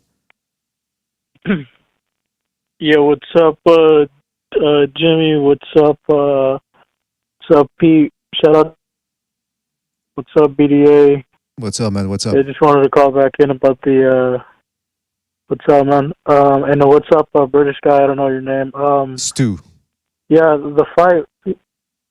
What's up? Yeah, the fight. I think overall was, was a bomb bashing. I mean, to me, I really didn't care much for this fight. I thought Andrade, he was always a dog shit fighter. He's one of those guys that I for sure don't give a shit about. It was just a matter of time before Benavidez lit him up. I think he was always at a disadvantage, Andrade. So with that being said, I think people are overrating Benavidez' win on this. It just happens to be that this guy just didn't have any answers, so I don't think he's going to say much, aside from the minor adaptations that were mentioned. But even then, I really don't see huge, anything dramatic from Benavidez' part. I think he still has the same sort of faults. And I'm calling it right now, as a premier Canelo hater, Canelo's going to beat this dude. This is an easy fight for Canelo. I think he's going to shell up like a bitch, and he's going to push him back, yeah. Because I get tired, you guys, for whatever reason, always, try to put me in the conversation with people that are, not liked in the conversation, like Mirage or Dora, for some reason. I guess you guys think we're one and the same, but we're definitely not. I never said that. I've never said that. But I just want to get ahead of the curve once again. I'll go, what? I've never said that. Just putting it out there. Yeah, you have, and your boyfriend Bitcho has, but that's neither here nor there. It doesn't matter, man. I know you have. I don't know why you deny it. Show me the evidence. But authenticate the authenticity of that statement. Let me just say this. There you go. Exactly. What? Exactly. What? Go ahead. I said authenticate the authenticity of that barely statement, hear but you. you Say can't. again? You can barely hear me. Just go ahead. We got other phone calls. Go ahead, Booty Juice. No, I seriously can't. I can barely hear you. You sound low on my end too. All right. Well, make your statement, and we'll talk later, man. But go ahead. I don't know why you're acting like a little bitch, man. But all right. Yeah, like I said, he's well, you can't even hear me. Wait, hold on. Acting like a bitch. You can't even. You said you can't even hear me, but then you said I'm acting like a bitch. How do you know I'm acting like a bitch if you can't hear me? I sense a lie there. But go ahead, make your statement. Because I heard the last part. I heard the last part when you mentioned. Someone's got selective hearing. Someone's got selective hearing. I don't know. Someone's got selective hearing. That's what I understand. But go ahead. You're fucking dumb, dude. I don't, man. Trust me. I'm not like the little Canelo bitches in the chat that love doing that shit. Nah, man. I'm gonna tell you how I see it. It's my opinion. But like I said, look, let me just say this. I think when Canelo fights him, he's gonna press him back like a bitch. I think Benavidez is also overhyped. It just happens to be that he's getting away with. I think what's interesting about his style, he uses his weight actually to absorb certain shots and get in range. So as opposed to, it's a weird, actually it's a contradictory fighting style. I would think that if, let's say, I had a lot of power in my hands, and I'd be more, I would divert all my resources to just crack people, knock them out, right, and just, essentially the best defense is an offense. But the way he does it, he's just a fucking fat fucking weight bully, and he takes the punishment, which he can. I mean, his defense is very basic. The shell is. I mean, what's interesting though? He got cracked even when he was in the guard when he was trying to shell up. So that was interesting. Even Demetrius got off. So what I'm trying to say is this: if Demetrius Andrade was able to break through his guard, I'm pretty sure Canelo's not going to have the hard of a time. I think Canelo's hooks are better. I think his body shots are better. I mean, once again, this is an easy fight, man, but you people are going to eat it up. You're going to pay for that fight. You're going to want to watch the fight. I obviously hear the general consensus right now is that people want to see that garbage piece of shit fight. But yeah, go ahead, have fun. But like I said, I'm not surprised. I got your point. By the way, I got your point. You're repeating yourself, but I just wanted to say that there's a good store near where you're at. I can give you the address later, where you can buy a Canelo Alvarez voodoo doll. And you can stick some pins in it. I think that's going to help. You repeat yourself all the time. No, I'm not into. I don't do Santeria. That's fucking stupid. It's not Santeria. It's voodoo. Yeah, you repeat yourself all the time. But all right, it's not Santeria. What? Fuck off. Stu is saying you're boring. Okay, fuck you too, and fuck the queen, bitch. How about that? Oh, fuck you and the queen. Motherfucker. Dead. The queen. I don't care about the queen. All I care about. All I care about is some fucking retard. Yeah, fuck you, motherfucker, fucking inbred fuck. Shut the fuck up, bitch. Get back to bed. All right, Get back on your crack all right, pipe, man. you I'll let fucking you go, weirdo. man. That's it. All right, take it easy. Yeah, Booty fuck, juice, man. fuck the Queen of fuck England too. Yeah. All right. All right, all right. Boring Take me, it easy, man. boring me. Oh, fucking hell, man. I'm going to do an Andrade and quit on the stool in a minute. Yeah, it's Stu. That dude, his name is, and shout out to Booty Juice for always bringing the heat. That's his name, Mr. Booty Juice. And he dislikes Canelo, and he thinks we're Canelo fanboys. Booty Was juice, more like fucking get out of here. Booty juice. That's his name, yeah. Well, some people in the chat now are calling him Booty Loose. That's his new nickname in the chat. But anyone that names himself after a boot, anyone that names himself Booty is a closet homosexual. I don't care. Listen. We need guys like Booty Juice to keep this show entertaining and to keep homosexuals are welcome here. I didn't say closet homosexuals weren't welcome. Come on. They're welcome. All right. Let's go to another phone call here. Let's go to 929. 929, you're in the air. 929. What's on your minds? Or mind, rather. All right, so I'm back. Yeah, I just want to finish my point that I made from the other call. Like, I'm not one of those dudes that give people fighter shit for quitting on the stool, man. If they're smart enough to avoid paying like more for their medical bills, yeah, whatever, man. Going into that fight, we knew that Andre had some problems going the distance. His punches don't really fucking make an impact. It really slaps, really. And he's not well acclimated to 168. So I give him credit for actually, living to fight another day. I don't really give a shit, really. It's just that, fans just need to wake up and stop acting like these dudes are better than what they say they are, man. It's just like they're just selling you a dream. They're just, it's all, their hype is always nothing but a paper tiger, man. Like, I don't give him shit for quitting on the stool, because it's like he hasn't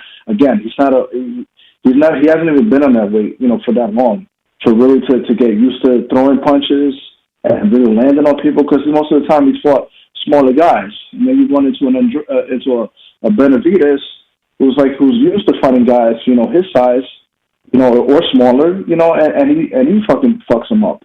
But yeah, onto this fight, I do believe that Canelo will eventually fight this guy and put his critics to rest. Even if he doesn't fight him, his legacy is set. Like, I don't really care, all that much, if he doesn't fight him or not. But I would like to see that fight. I'm intrigued based on what I saw from him on Saturday. But yeah, man, talk about him fighting Munguia, but I think I can go into why that is, because I think there's a bit of a tentative agreement between Amazon and the PBC to have fights on their platform, and being that PBC is on the hook for Canelo's next two fights, it's not determined. It's not set when exactly they're going to start up again. After Showtime, basically ends a deal with them. So he may be just taking this fight on the interim. It's a bit of a fight. So if I'm Benavidez, I'm taking another fight, another easy tune-up. Not so fit, because I don't want to see him go to another, fat camp, and then the fight gets delayed even further. There you go, man. That's a good point. I mean, listen, you're starting to break up a little bit there, Virtuoso, but your point is well taken. Thank you for your call, and call back next time, right, man? Take it easy out there. Always, man. Peace. All right. Peace. Yeah, hey, by the way, fellas, let's get us to 200 likes. Get us to 200 likes. Otherwise, we're ending the show right now, because I still want to talk about the fight we've got this Saturday between Ryan Garcia and Oscar Duarte. What's that? Yeah, you're complaining about a little less than 200 likes? I mean, we're 20 likes away from 200. So if 20 people hit the like, we'll stay on the line here and talk about Ryan Garcia. Otherwise, we're calling it quits. So I'm gonna go to the latrine. Yeah, 20 more likes and we'll get booty. 20 more likes and we'll get booty juice back on the phone. Well, listen. While I go to the latrine, I want to leave you guys with. While I go to the latrine, I want to give you. What's that?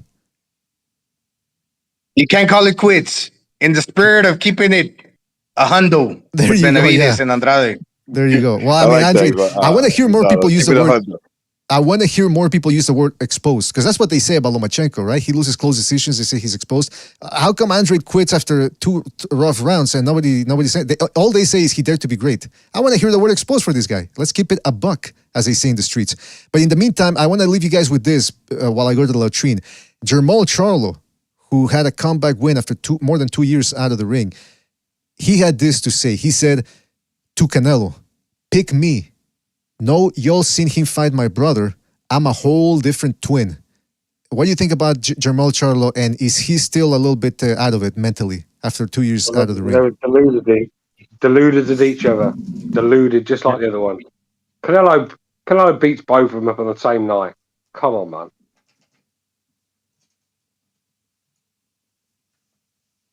Yeah, I mean, it's like Jose, my brother. I ain't him and he ain't me.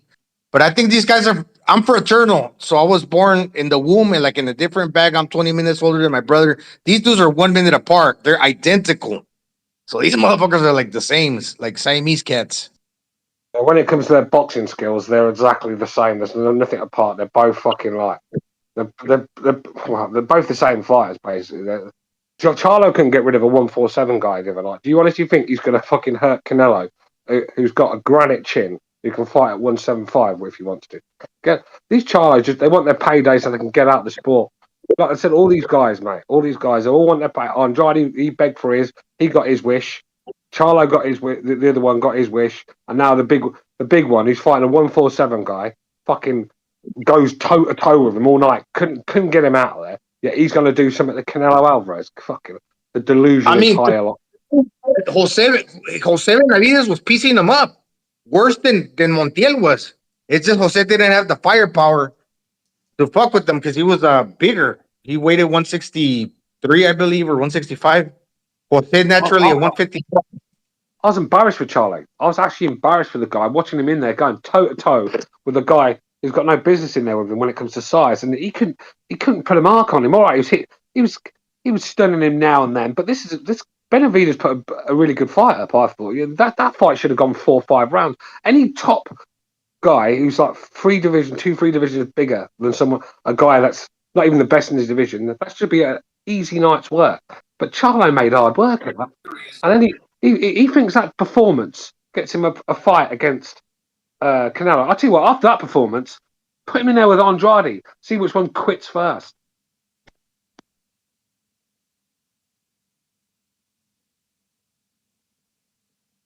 Yeah, Jose was standing right in front of him, and he's got that peg leg.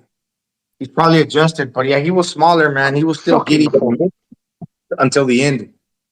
Well, you could actually see the counter puncher in Charlo. The bigger guy was landing the more authoritative shots, and just based on physicality alone, he was winning the rounds.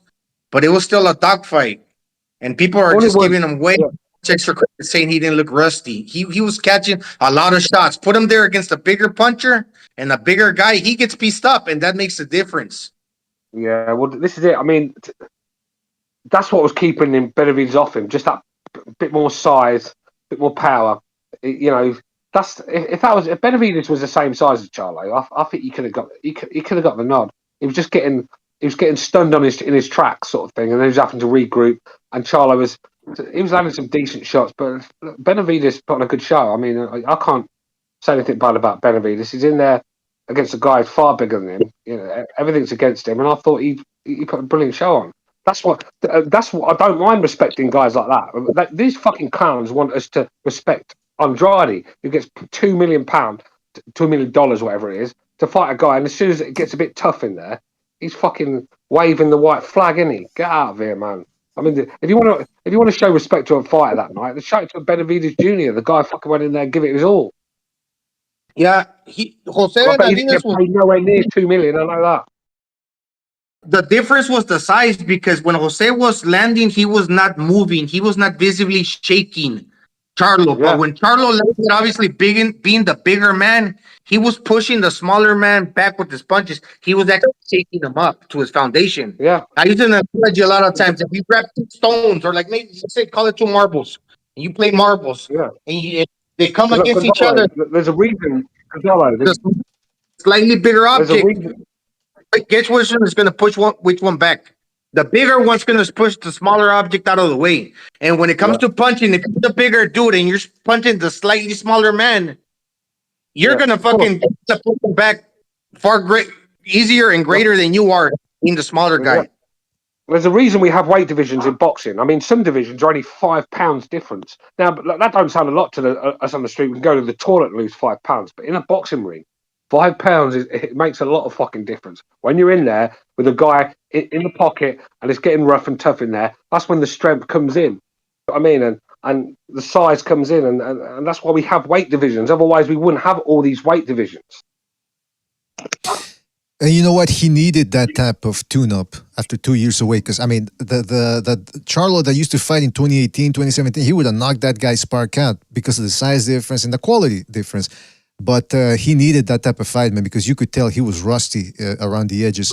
But hopefully he gets his affairs in order, because another Charlo in the mix that could add more entertainment value to the super middleweight division.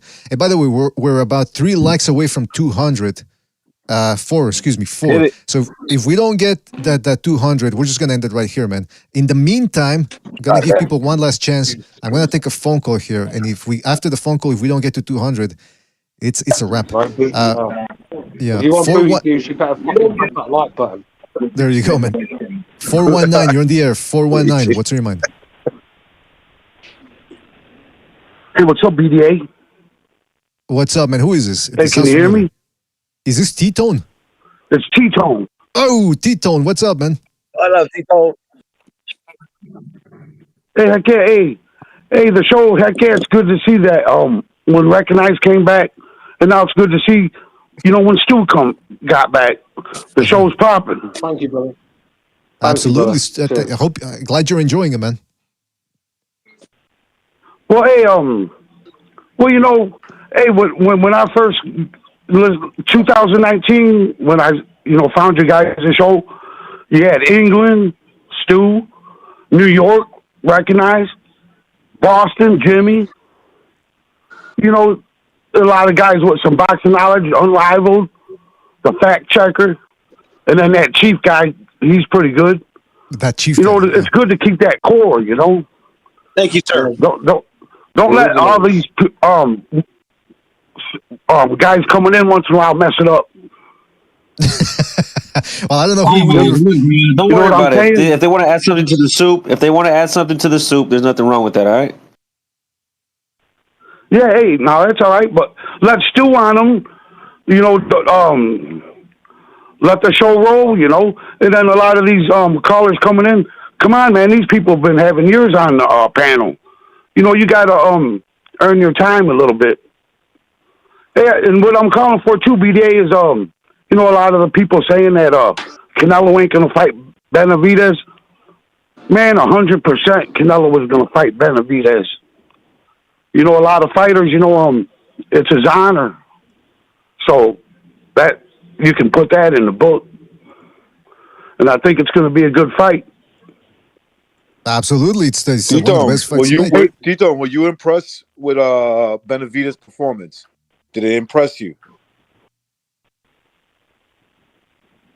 Hey, I'll say it was okay, but I think it was okay. He's not going to throw out a lot of punches like that, like on Canelo.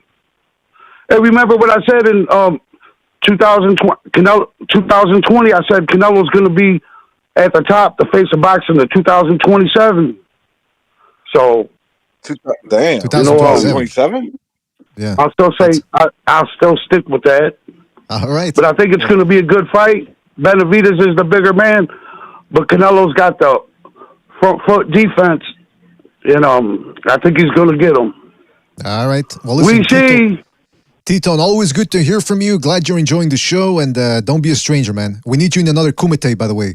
You got to defend your title over at the Kumite. Yeah, hey, that's what I'm calling in. Hey, heck, it's good to see the show back to how a lot of BDA fans probably been waiting for, the real panel to get together again. Well, listen, but all right, BDA, I'll be calling and get them Canelo haters ready. All right, fantastic. Thank you for your call, Tito. All right, next time. Easy out there, man. Next time. Take it easy out there, man. All right, I'm taking offense to this BDA. Like, you're only new panelist, bro.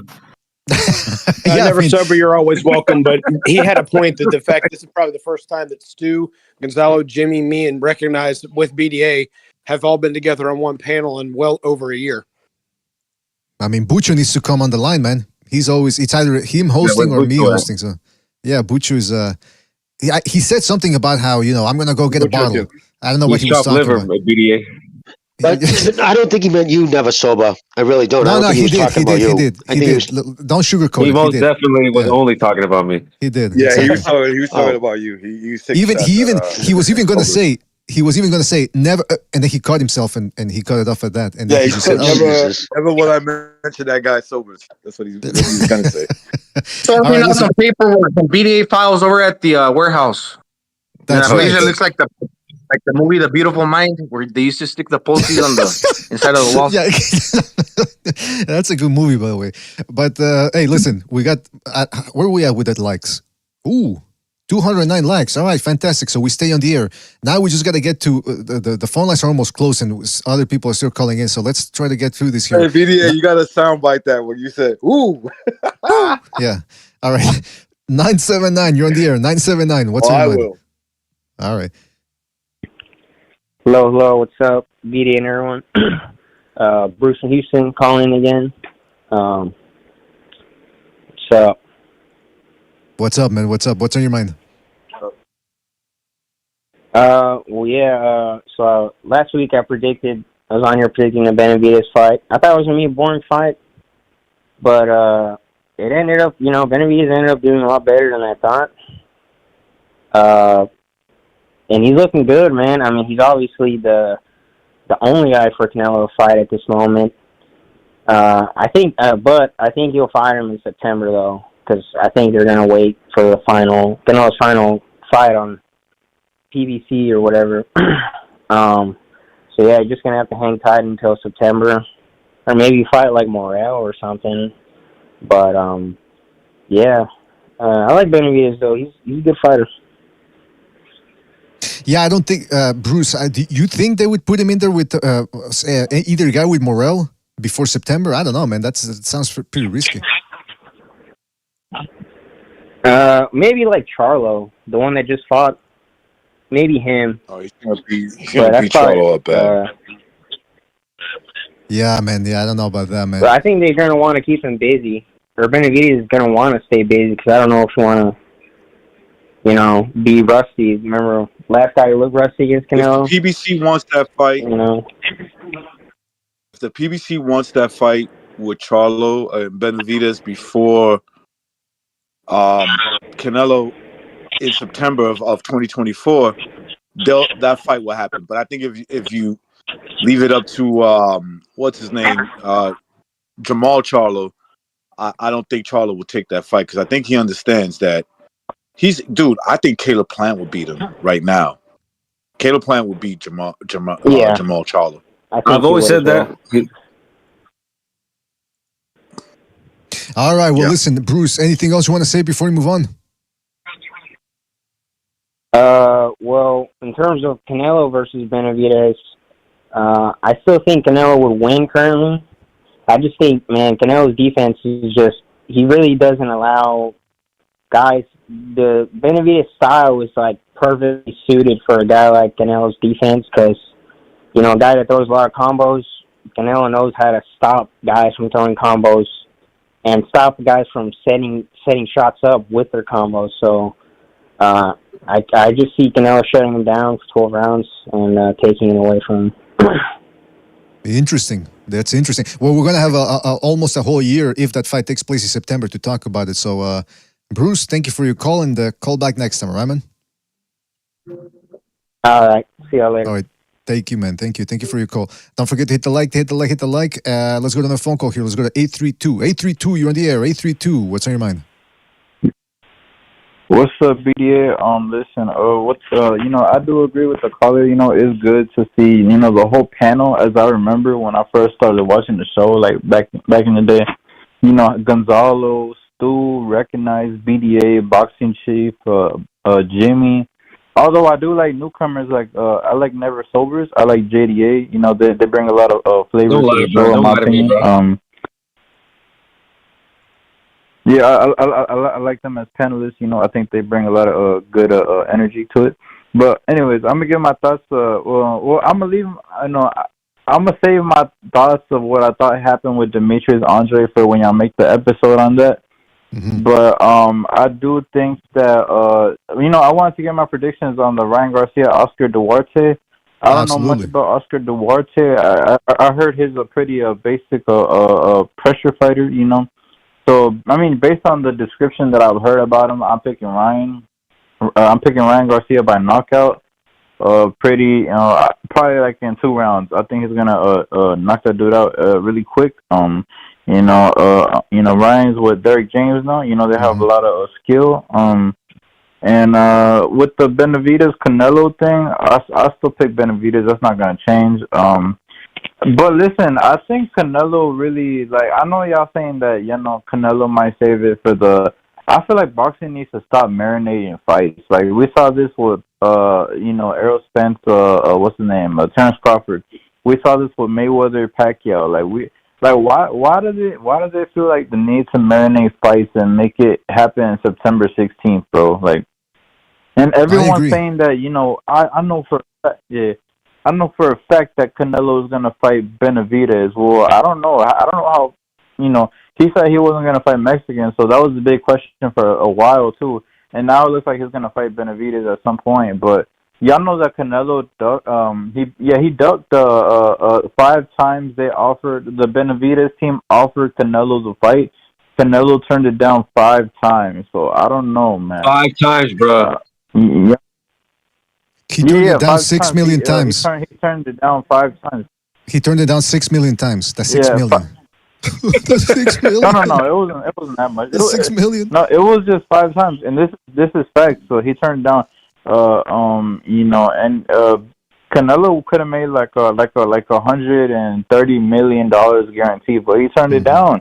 I don't know why, but it's like, come on now. So I mean, I think Canelo realizes that Benavidez is younger. He's got more speed. He's got more skill. He's got more, athleticism on him. He's got more height on him. He's got more, he's just got a lot of more tools and attributes that benefit him. But who's got Canelo, that dog? Who's got that dog, though? Who's got the dog? Oh, for sure. Honestly, I think Canelo has I'm a dog. dog. Like, I can't say he doesn't. I can't say he doesn't because he displayed dog at the lower weight classes. But I don't know. But he's getting older, so I don't know how much dog he has left in him, Well, we shall see who indeed is the king of the dog yard right there, Stray G. Anyway, listen, man, we got to move on because we're almost at the end of the show, man. But thank you for your call, and call back next time, all right, man? All right, no doubt. All right, take it easy out there, Stray G. All right, that was a Stray G Turo. Listen, fellas, we're almost at the end of the show here. Enough Benavidez, Canelo. We've got an interesting fight this Saturday. Ryan Garcia returns, and he's not taking on a gimme here. Let me tell you, he's taking on Oscar Duarte. His nickname is La Migraña. That's Spanish for the migraine, and that's because most of his opponents probably have a big-ass migraine after they fight him. This dude is a bona fide puncher. He kind of reminds me of Baranchik or Kavaliauskas, the way he's built, and he's very explosive. He's going to take the fight to Ryan Garcia, and if I may just tell you my thoughts on the fight real quick. Ryan Garcia, the one thing I respect about the guy is that once he hooked up with Reynoso, he started taking the fights 2 guys. He didn't stay back, use his reach advantage, his speed advantage, just counterpunch. He would actually try to walk guys down. And he even did it successfully against Tank Davis. I mean, no, he wasn't fucking beating him, but it wasn't as one-sided as people make it out to be. I mean, right? Tank Davis was landing 1 punch at a time. Meanwhile, Garcia was tapping him just at the end of the shots a little bit. So, but now that Ryan Garcia is with the flavor of the month trainer, that's Derek James, I think Derek James is going to try to get him to box the way he used to pre-Reynoso and pre-Joe Goosen. And I don't know if that's a good idea against this dude. Because hear me out. I know people are going to say, but BDA, he's fighting a puncher. Isn't he supposed to step back? What if he does something that Terrence Crawford did? Now, again, I'm not saying he can do it, but at least on paper, if you take out the puncher out of his element, you wear him down. Because this dude, Duarte, he's a bona fide puncher. We've seen him a bunch of times on the zone and on TV, but he's unproven. He hasn't fought anyone of note, any top 10 lightweights. And this fight is taking place at super lightweight, by the way. So, I mean, that could be a little bit of an unproven thing right there. So, what do you guys expect from Ryan Garcia? And if you're aware of Duarte, what type of chances would you give him? Yeah, I've been watching some of Oscar Duarte's fights. He's a stalker, man. But if you want to put a little bit of a negative connotation on a stalker, he's a plotter. And he likes to exchange punches. In other words, he likes to feel your power, or at least that's the impression that I get. And he'll fire back once he understands who he's dealing with. But that's one thing you don't want to do against a Ryan Garcia. You don't want to sit at that mid-range and taste his power in order to like figure out if you can handle him or not, because he's got a lot of speed. And I think that's what Duarte lacks a little bit. He's not necessarily fast. But I will say, if Oscar Duarte can get past that lead left hook and get on the inside, I favor Oscar Duarte on the inside because he's a natural body puncher. That's his best punch. If he gets on the inside, Ryan Garcia has a hard time really coupling the right hand behind that lead hook. And I think it's because he goes heavy on the lead hook that he cannot instantaneously gain his balance to to turn over that right hand after he threw that lead left hook. So it's one of those things. He got to keep his balance and couple the lead left hook with the good right hand, because if Oscar Duarte gets past that lead left hook, he's really got nothing to defend himself, because he's going to be able to take Ryan Garcia's right hand, and then he's going to start working to the body and hurting Garcia on the inside. But honestly, I do favor Ryan Garcia because, like I said, Oscar Duarte, he's kind of a plotter, and he's not necessarily fast, and he likes to sit kind of like in the mid-range. And if he trades punches at the mid-range, Ryan Garcia's speed is going to win. It's going to prevail. And I think he probably stops him in 7 rounds. But once again, if he gets on the inside, Ryan Garcia can very well get knocked out. That's an excellent point right there, because Duarte is a shorter guy. According to BoxRec, he's only shorter by 1 inch, though. So it's not exactly, Ryan Garcia, it's going to look more pronounced once they're in the ring, because Ryan Garcia fights straight up, whereas Duarte really keeps his chin down and crouches forward a little bit more like a pressure fighter. You BDA, one more thing. You know how like Ryan Garcia's got like an excellent left hook, and he wings it. Boom. Mm-hmm. And the thing is, like, when he wings the left hook, he doesn't have much on the right hand after that. And I'm thinking because he throws his balance too towards the front, that he doesn't really have nothing to like sit down on that back foot to turn over that trail right hand. That's one of those things. Maybe take a little bit off the lead left hook so you can regain your balance and anchor off that lead left hook to throw a straight right hand right behind it. So it's one of those things, man. If he can get past that lead left hook, Duarte can give Ryan Garcia a lot of problems on the inside. Especially we know he's weak to the body, or presumably he had a hurt rib, a separated rib. But if he is weak to the body, he won't be that depleted this time around. So who knows? Better yet, if he wants to establish range, maybe he should lead with the right, because the hook is his money punch. So lead with the right, try and keep the distance, and then keep that. You already know your hook's your money punch. You already know you put a lot into it. So if you not overcommit, but lean just a little bit into the right, that's going to put a little more extra into your hook to put you back on balance, and that's his money punch. For the record, 1 inch shorter, but on Duarte, I forget how to say his name. Duarte actually has 1 inch reach advantage according to BoxRec. Well, I'll say this, man. I don't know, Sobers, I saw you unmute yourself. I don't know if you wanted to go. Well, yeah, I was going to say this fight, I think it's very dangerous for Ryan Garcia. I know I've been shitting on him since that Davis fight, but we give him one more chance, right? Because he was double weight drained or whatever. You know what I mean? Mm-hmm. He was very compromised in that fight. We'll see if he can make himself, somebody at 140. But I feel like Ryan Garcia is a glass cannon at this point. He has a lot of power, but he seems to be, he looks like a pretty boy and he acts like a pretty boy. He got the chin of a pretty boy. It kind of seems like if you touch him, he'll go down.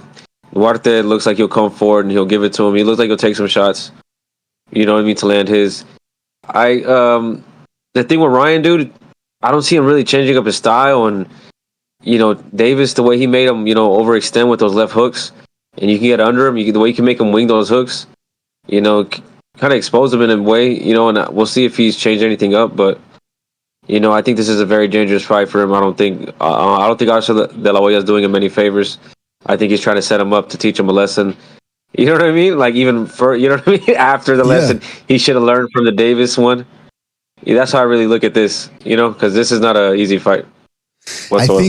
I think you're right. Well, first of all, in terms, I want to delve into a little bit more the style matchup. Ryan Garcia can box off the back foot. I mean, that was his style as an amateur because he was taller than most guys and he's got the hand speed.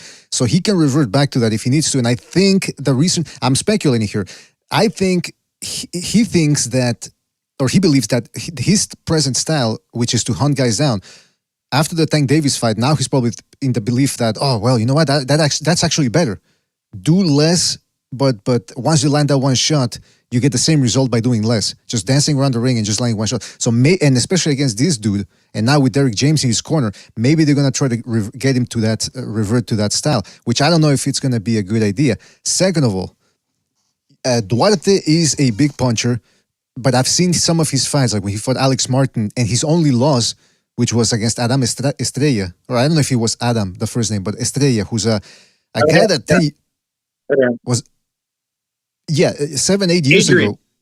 Adrian. Oh yeah, Adrian. Yeah, and he's 10 years ago. This guy was being poised on TV Azteca or whatever, Televisa, I think, that he was going to be the next. He was a prospect. Then he ended up taking a bunch of losses, and he beat Duarte. Now he didn't school him. The Duarte was busting him up facially there, so it was a competitive fight. He just won by, I think, split decision or something. So yeah, and Sargent in the chat says that loss was controversial. So, and that was 5 years ago, I think, going on 5 years. So Duarte has improved, even though he hasn't really fought anybody to really show us how much he's improved. But I'm telling you guys, watch his fights if you haven't seen him. They're on YouTube. This guy's built like a tank. He lets his combos fly. He tucks his chin in, and he puts his hand up. So he's got good tight defense. So if Garcia thinks he's going to catch him coming in easily, I think he's going to have to make him work for it. But I also want to touch on what Sobers said about the glass cannon thing, because that's, we're talking about the quitting aspect of Andre. Did he quit? Blah, blah, blah. That was a whole debate. Some people feel that Garcia quit against Tank Davis, that he could have gotten up from that shot, but he didn't want to get embarrassed and take a follow-up shot. That's possibly true. And if it is, it makes you wonder, like Gonzalo said, if he's banking on one shot and what's his name, Duarte coming in, and that he's going to catch him with one shot and that's it. What if it doesn't happen? What if Duarte takes him and he takes him? It's a war. Is Ryan Garcia prepared to go through that again? That is a fundamental and pertinent question to ask. And may I also say that Ryan Garcia hasn't really faced that many punchers in his career. Tank Davis is a puncher, of course, but he's a puncher that moves backwards, that tries to hypnotize you with his movement, and then he strikes like a cobra. Duarte is going to take it to Ryan Garcia. He's never fought. The closest guy he's fought to a pressure fighter like Duarte was Carlos Morales. That was the fight that they had on Facebook. And what happened there? Ryan Garcia looked awful in that fight. And he got stunned by a jab. So like Sober said, this is a dangerous fight. I'm surprised GBP is putting him in there with him as a comeback fight. Maybe they're tired of Ryan Garcia's bullshit too. Because the guy's been acting like a diva. Maybe they're saying, you know what, sink or swim, motherfucker. Show us what you get. Yeah, because putting him in there with a puncher, dude, putting him there with coming off a knockout loss, and this is somebody who you want to make money off of. He could be one of the golden geese of boxing. To put him in there with the puncher after getting knocked out, dude, that doesn't make sense, dude. Either that or they have a lot of confidence in him. I mean, and as far as the other, Duarte being a puncher, I've looked at his record and I haven't really watched him much. So BD, I'm going to do some studying to pick up on this guy. But Louis Lamani looked like a devastating knockout puncher lightweight, and he got crushed by Pernell Whitaker. Oh, come on, man. You're going back to I'm just saying, there's a precedence when you have a guy that looks like he's a monster puncher until he finally gets to world-class level. Not to say that Ryan is elite world-class level, because he's the only fighter I know of that's been prospect contender back to prospect. But I mean, we'll see. There's levels in the game. We'll see which one actually has the next level up. I'm not predicting this Louis Lamont Pernell Whitaker thing here, but I'm just saying there's Ryan Garcia ain't Sweet Pea. Well, Sweet Pea, he hits harder than Sweet Pea. That's my point. I think Ryan Garcia got world-class, I believe, power and world-class speed. But as far as world-class resistance to the body, he didn't prove that to me or to the chin, because he's been dropped 2 times. So that's the thing. Still an open book question right there. Does Ryan Garcia have the chin or the intestinal fortitude to take the body punches from a guy that specializes throwing to the body like Oscar Duarte? And another thing to what Sober's point said, well, he brought up the whole left hook thing. For the life of me, I don't know why he's trained to throw that hook in an upward angle. It's kind of like you're fighting smaller dudes. You got to gear it more to like throw it a little bit down the center a little more, in my opinion. He needs to be concentrating on his jab is what he needs to do. Because if his left hand's that strong, then his jab should be able to be nice and stiff and knock people's head and like wear their back down, wear their neck down. He got to where speed. you can knock him out later. If he could tighten, no, I agree with Chief. If he could tighten up that jab, keep it tight. Every muscle must be tight. Then he would be a problem indeed. But lately and you know what though? I'll say this, because somebody brought up Luke Campbell. Okay, yeah, Luke Campbell would be the second biggest puncher he's fought. And again, he's not known as a puncher, but that's what I'm trying to highlight here, that he hasn't fought that many punchers that take the fight to him. Now, some of you, again, this guy, he might take out Duarte with one shot. Maybe that's what GBP thinks, or maybe that's what Garcia thinks. But let's remember, too, that Joe Goosen, indirectly, I mean, he didn't want to bury the guy, but he said, oh, yeah, when I was training Ryan Garcia for Tank Davis, we were collaborating. And like Steve Kim pointed out, that's his way of saying he wasn't calling the shots in there. It was Ryan Garcia. And the rumor is that Ryan Garcia was showing up to the gym 3 times a day and training elsewhere by himself. So if he still thinks, oh, I call the shots. I mean, I don't know how Derrick James runs his unit. Again, we sort of shitting on him by saying that he's a flavor of the month, but the guy has produced some good fighters, so he knows what he's doing. So I'm curious if this time he's reining Ryan Garcia and he's the one to rein him in and say, hey, fucker, you can't take this lightly. It's my way or the highway. That's another interesting factor right there. But Ryan Garcia, yeah, man, he's an unknown commodity as well, because fighting Tago and Fortuna, those were his 2 wins prior to the Tank Davis fight, and neither of those guys are big punchers. Those are guys that ran once they tasted his power, and he just walked him down. This dude is going to take it to him. And if he hasn't improved against those type of guys since the Carlos Morales fight, could get interesting real quick. And you know who else I don't think even if he gets caught squarely, he's gonna go down with the first left hook that Ryan lands. I could be wrong, but he just looks like a tough dude. And it would be his mistake to linger in that 90 seconds by Ryan Garcia. So are you all the way out or you're all the way in? But preferably if you're Oscar Duarte, you want to be all the way in on that dude's chest. And if you're Ryan, you want to keep this dude on the tip of your punch, that lead hand. You're absolutely. What was that? He hit the nail on the head. He did. No, indeed, but with man. Ryan, he's a tall dude. Obviously, the shoulder. Jimmy's mentioned that when you throw the punch, has a tendency to move upward, right? As you're hooking, the punch is gonna like move up. But you know, if you're already the taller dude, but then your opponent is shorter, like when he fought Tank Davis, and the punch tends to travel up. But this dude makes a concerted effort to get particularly like low as fuck on the inside. That left hook is gonna be missing. So I don't know if they corrected that. And if I'm Derrick James, I would be taking a look at that in the gym. How to bring that left hook down, or the jab, like you said, Chief. That's an excellent point right there, man. We should start calling Gonzalo the Hammer, because he's hitting the nail right on the head. The phone lines are about to close, and 2 people are calling in here real quick. So what I'm going to do is, can I still access the calls? Yeah, it's still 10 seconds. Ah, fuck, that's fucking loud. All right, let's go to 619 before the end of the show. 619, you're on the air. 619, what's on your mind? Yeah, what's up, man? It's Contrarian, Hoser. Oh, it's Jose. Yeah, man, what's I'm up, glad man? I got to call back in. I was kind of. You said the caller after him made some good points, man. When you just doubled down on my points, but I want to ask you something, BDA. Who is the last guy that Ryan Garcia fought? That was Tank Davis. Okay, Tank Davis, very well. Did he quit on that fight, or would you say he got knocked out? I think he quit. Okay, so how come we haven't vacuumed his ass out of here? We did. After the fight, Andrade to be vacuumed out. After the fight, we did. You must have missed it. Okay, all I'm doing this is just to bring up the fact that or just to double down on that. Andrade is not the first or the last guy who's been knocked out or quote unquote quit on the stool. So I just need you to research that fact, man, because it's mind-boggling. That's it. Yeah, he's not you guys the last. focusing on the wrong things, man. You guys focusing on what happened. I'm just saying, man. You guys need to research that, man.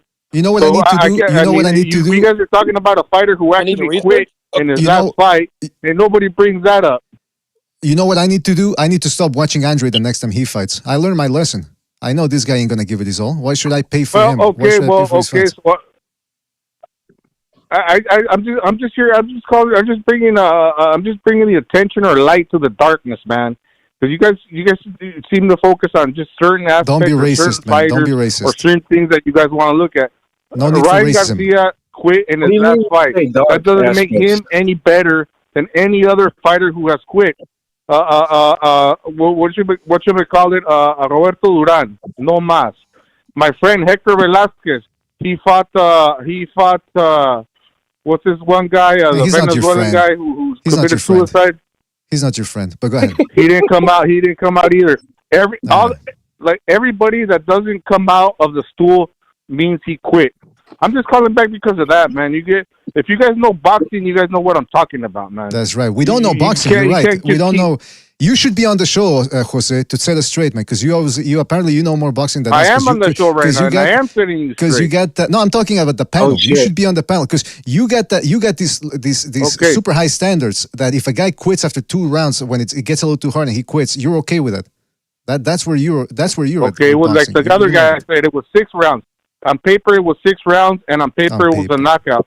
The other guy said 4 rounds, getting punched to the body. You can't just make up alternate facts pay to see that. and say it was 2 rounds. Go look at BoxRec. It was 6 rounds knockout.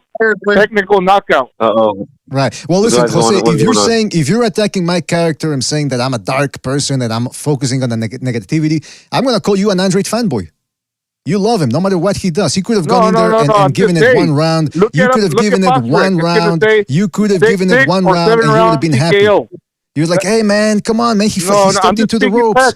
He stepped into the ropes, man. You haven't done that. Let's put some respect on Andre's name. Nah, fuck that.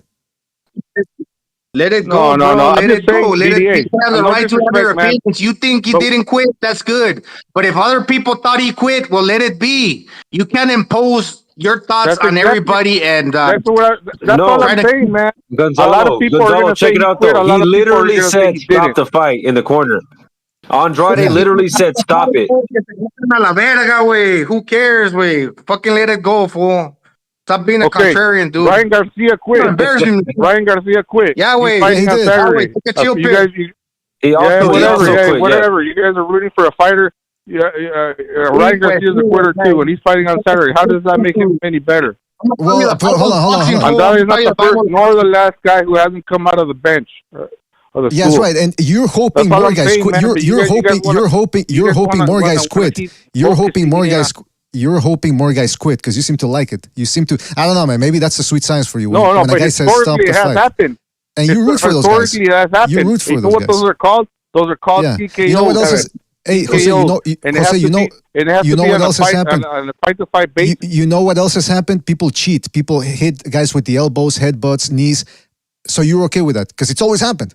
So you love that too as well. You love guys quitting. You love fouls. You love bad decisions, bad referees. I get it. Well, listen, we got to move on. What happens with that? That you get a DQ. That's what shows up on BoxRec, right? It's a DQ. Right. And you love it. When you don't come out of your stool, that's called a technical knockout, bro. That's called a TKO. Right. And then we talk about it. It's actually called retired RTD, but since you want to be technical, because I don't know boxing. All right. Well, listen, Jose, we get your point. You're just doubling down on it. All right, Jose, take it easy out there. Call back next time. Ya estuvo. Ryan Garcia's a quitter, and you guys are all hyped up over Ryan Garcia. That was his last fight. Come on, man. Who's hyped up for him? Who said? But hold on.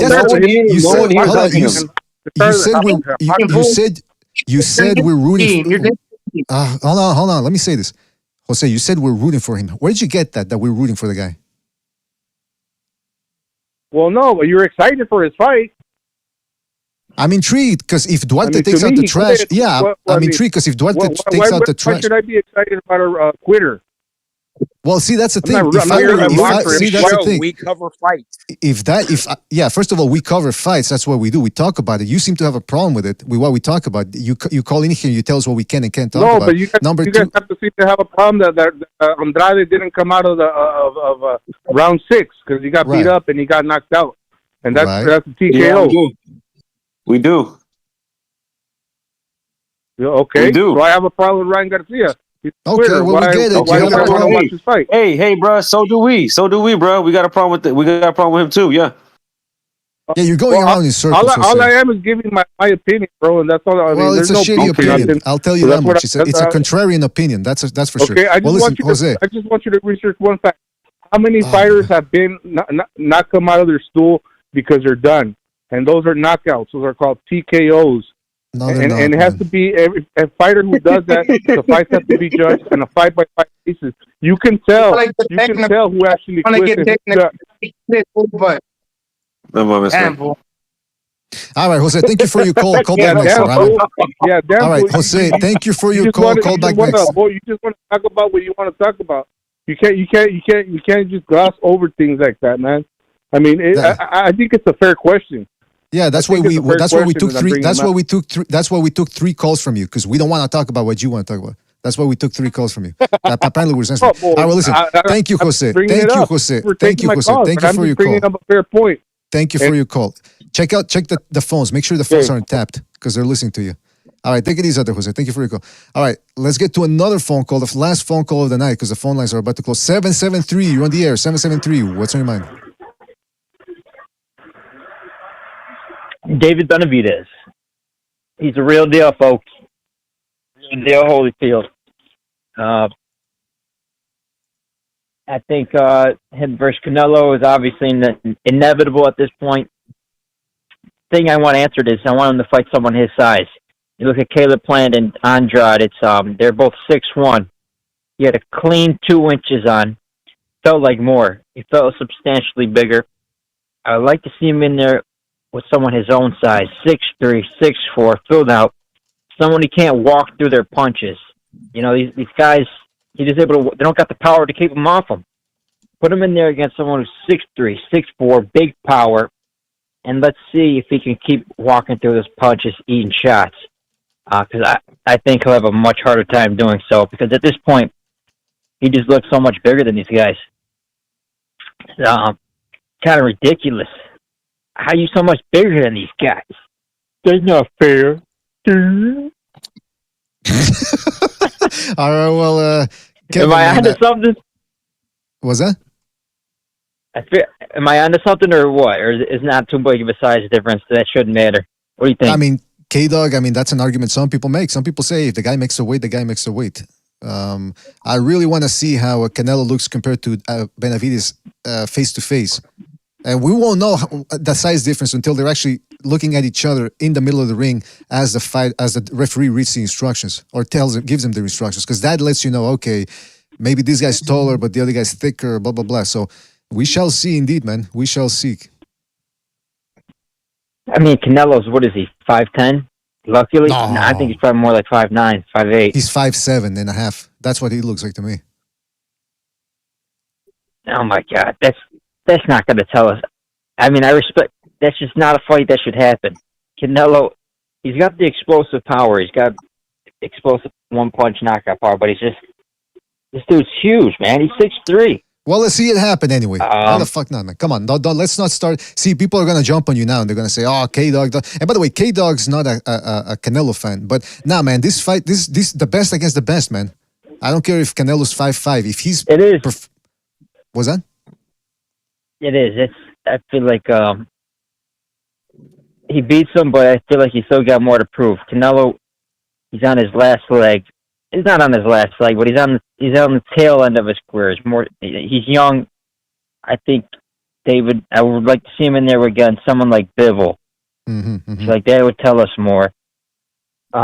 Who's also only 6 foot. David right now is looking like pound for pound right now. He's looking like a top 5 pound for pound fighter. So I know Canelo's in there, but he got beat by Bivol. He's 33, 34 years old, however old he is. It's just, I think David's got bigger fish to fry. Even Canelo, he's got the biggest name, but at this point in his career, I don't think he's the pound-for-pound talent. I think just his name, people are riding off his name. I think there's a bunch more talented fighters with his size that will pose bigger problems. I just think it's a nightmare matchup for Canelo. But like you said, it's got to happen at this point because all the chips are forward. We've all come forward. It's one thing left to prove, and that's Canelo. So it's a mega fight. Let's see if Canelo is really about that because if he steps up and takes this fight, he's got my respect one way or the other, no matter the outcome, because David's looking like a straight killer, thug, animal, wild, savage beast. This dude's just straight mowing people down, walking them down like a fucking zombie. And it's that's saying something. Scary thing to see. That's saying something. Where a guy's just coming forward. You don't give a shit what you hit him with. That's a nightmare matchup. More scarier than a one-punch knockout artist is a guy that keeps coming forward. He's going to break you down, break your will. That's scary shit. And so if Canelo steps up and takes that challenge, he's got my full respect, 100%. I'll leave our boys to it. Have a good one. All right, take it easy. K-Dog, thank you for your call. That's the K-Dog. He usually refrains from giving guys praise, so the fact that he's complimentary here is indicative of a man who is impressed by what he's looking at. These guys are delivering.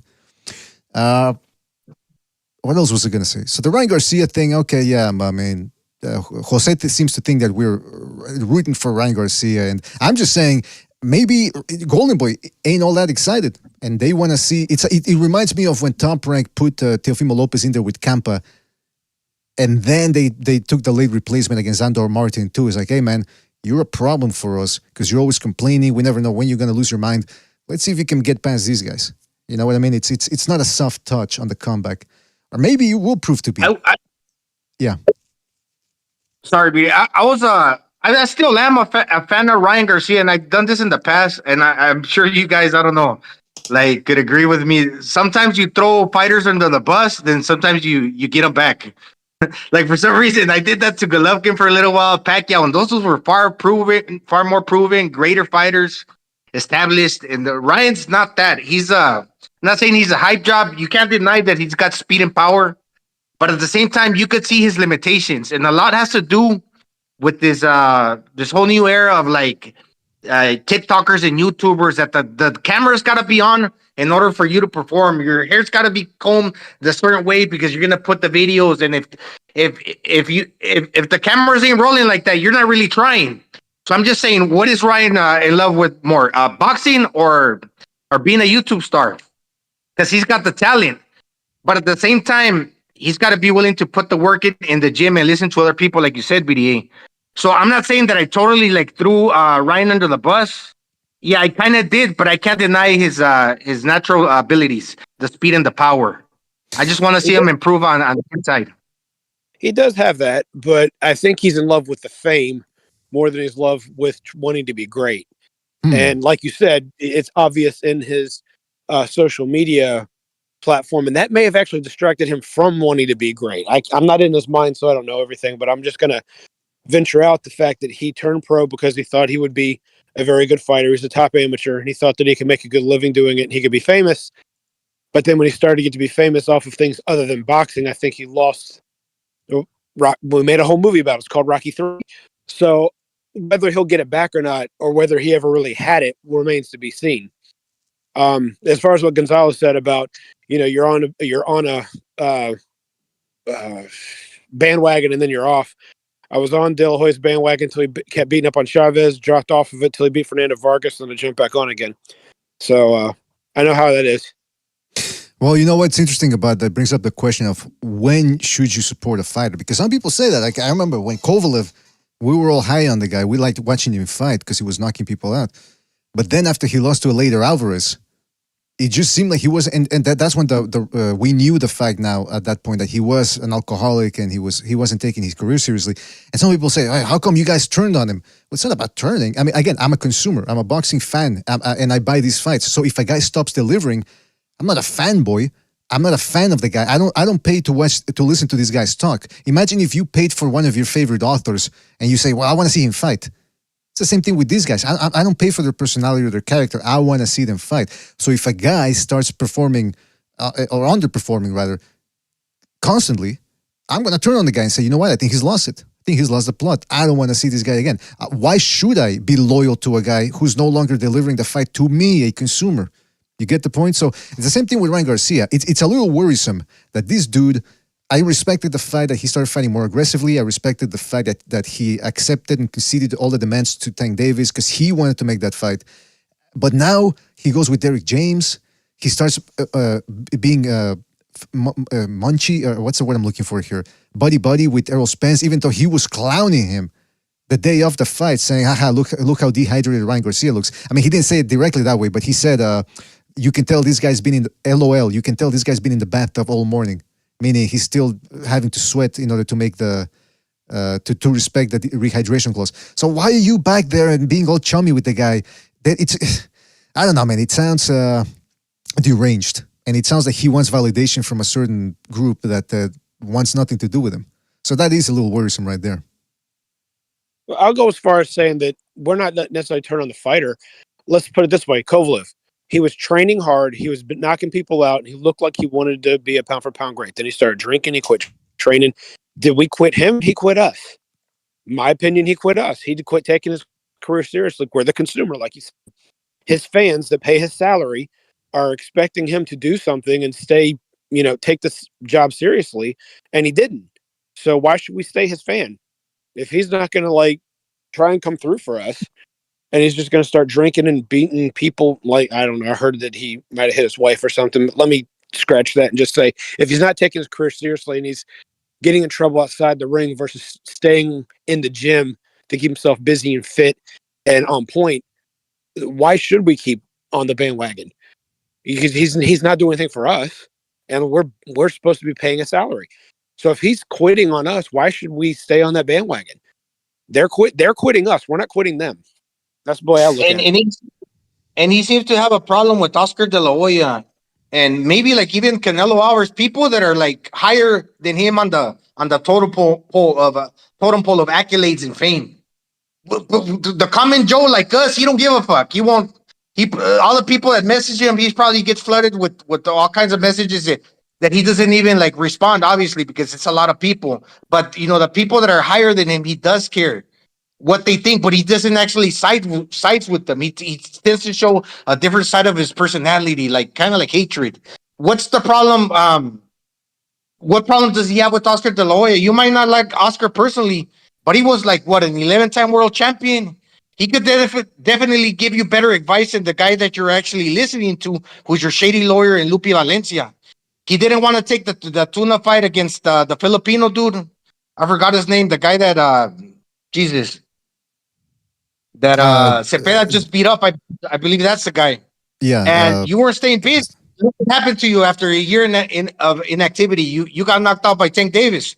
Now you want to jump in against a killer. Well, kind of unproven, but still a tough guy, and Oscar Duarte. Well, let's see what happens, because he's not listening to the people that he should be listening to. You know what, though? Somebody brought up the fact that his fame earlier. I forget who he was, but I think that's the problem. Me. I think because, all right, shut up. I think I said shout out, not shut up. Shout out to you or whoever said me. But I think the problem with Ryan Garcia is precisely that he got so famous before even accomplishing anything as a boxer, that he seems to think, A, what the best course for his career is, and B, how much he should earn. Because remember, he was supposed to fight some dude back in 2019, and then that guy got in trouble with the law, and they were going to bring in that undefeated Filipino guy that he ended up fighting later. And he said, okay, but I want more money. So even back then, and then remember Steve Kim called in one time. He told us that they were going to secure a fight for him, but he wanted it in his contract that if the fight fell through, he would still receive his purse, full purse. I mean, those type of demands are from somebody who's already been proven. But that's what I'm saying. In his mind, he thinks he's already proven because he's already a star on TikTok and on Instagram. But and on top of that, from what I hear, this fight ain't even selling that well. So how much of a big star is he really? I don't know. You know what I mean? So he needs to put in the work as a boxer, and he was on the right path for a while there, but there's just way too many red flags now for Ryan Garcia. So we shall see this Saturday, man. That's why I was telling Jose this is an intriguing fight. Tank loss and Tank grabbed onto that some of that fame. Yeah. And you know what, Gonzalo? I mean, who learned from the best to be the golden boy? Oscar de la Hoya, to be the face of boxing.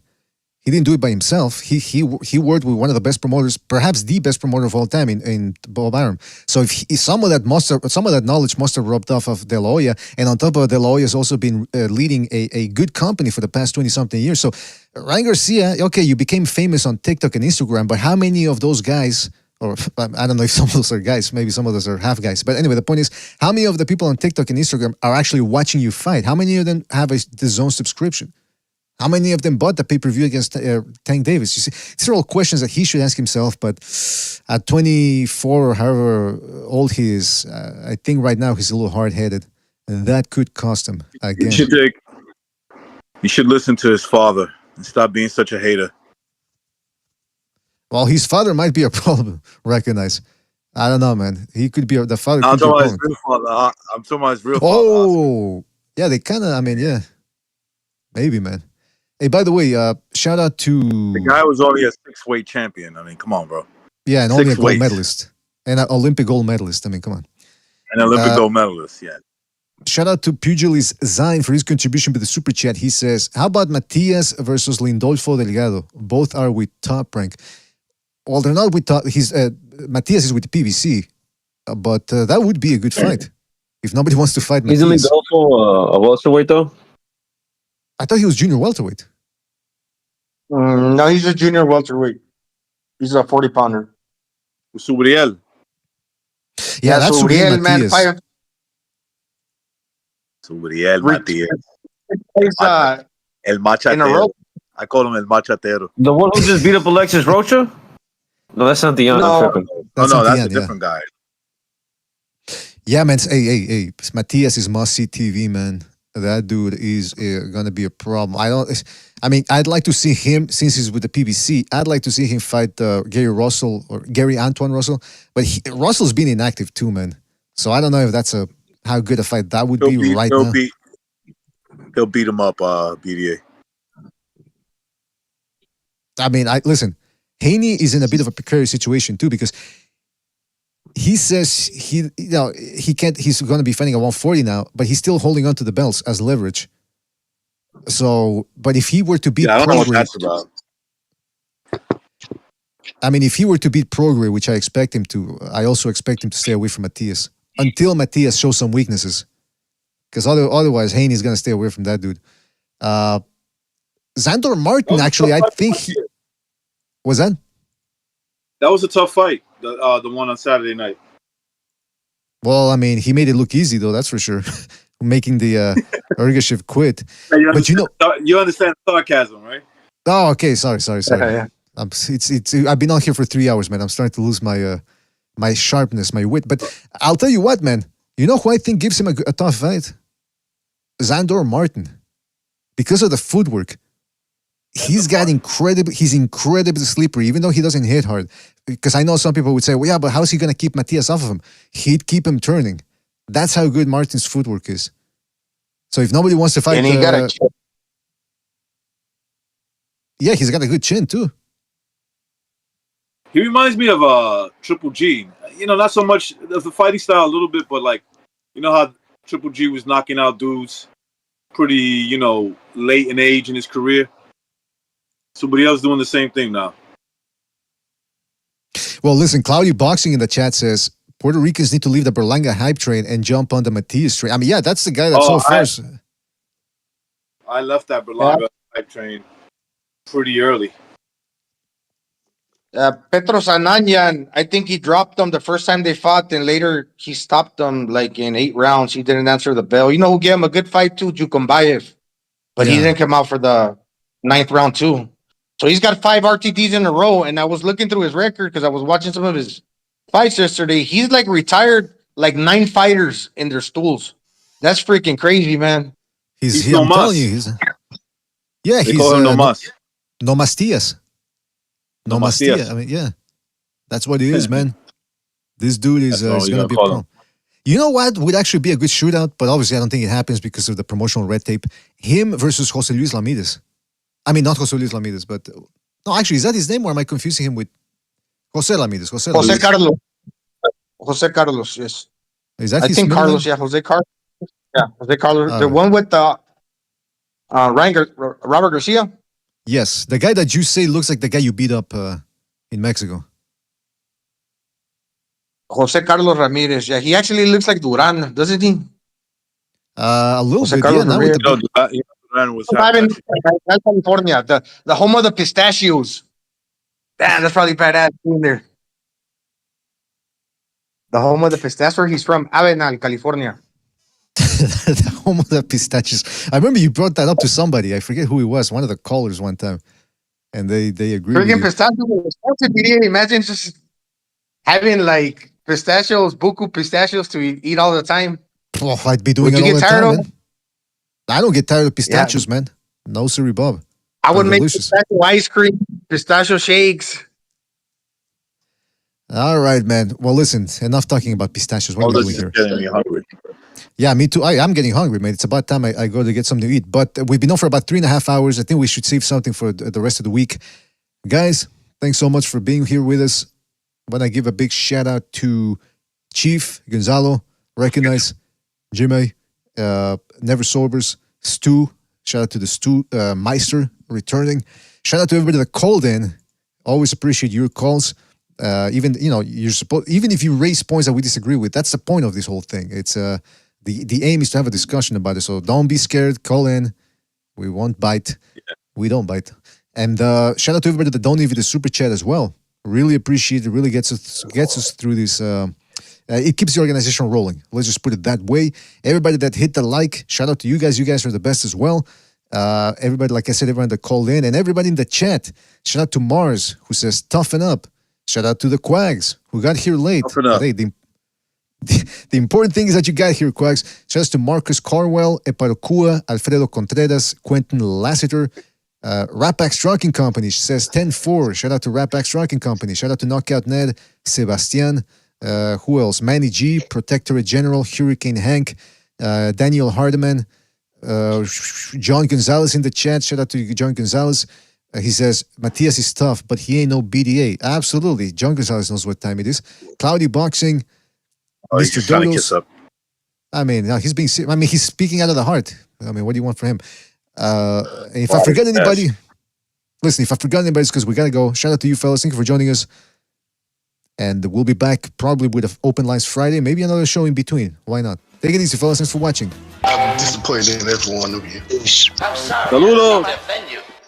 I'm disappointed in every one of you. I kiss you on the mouth.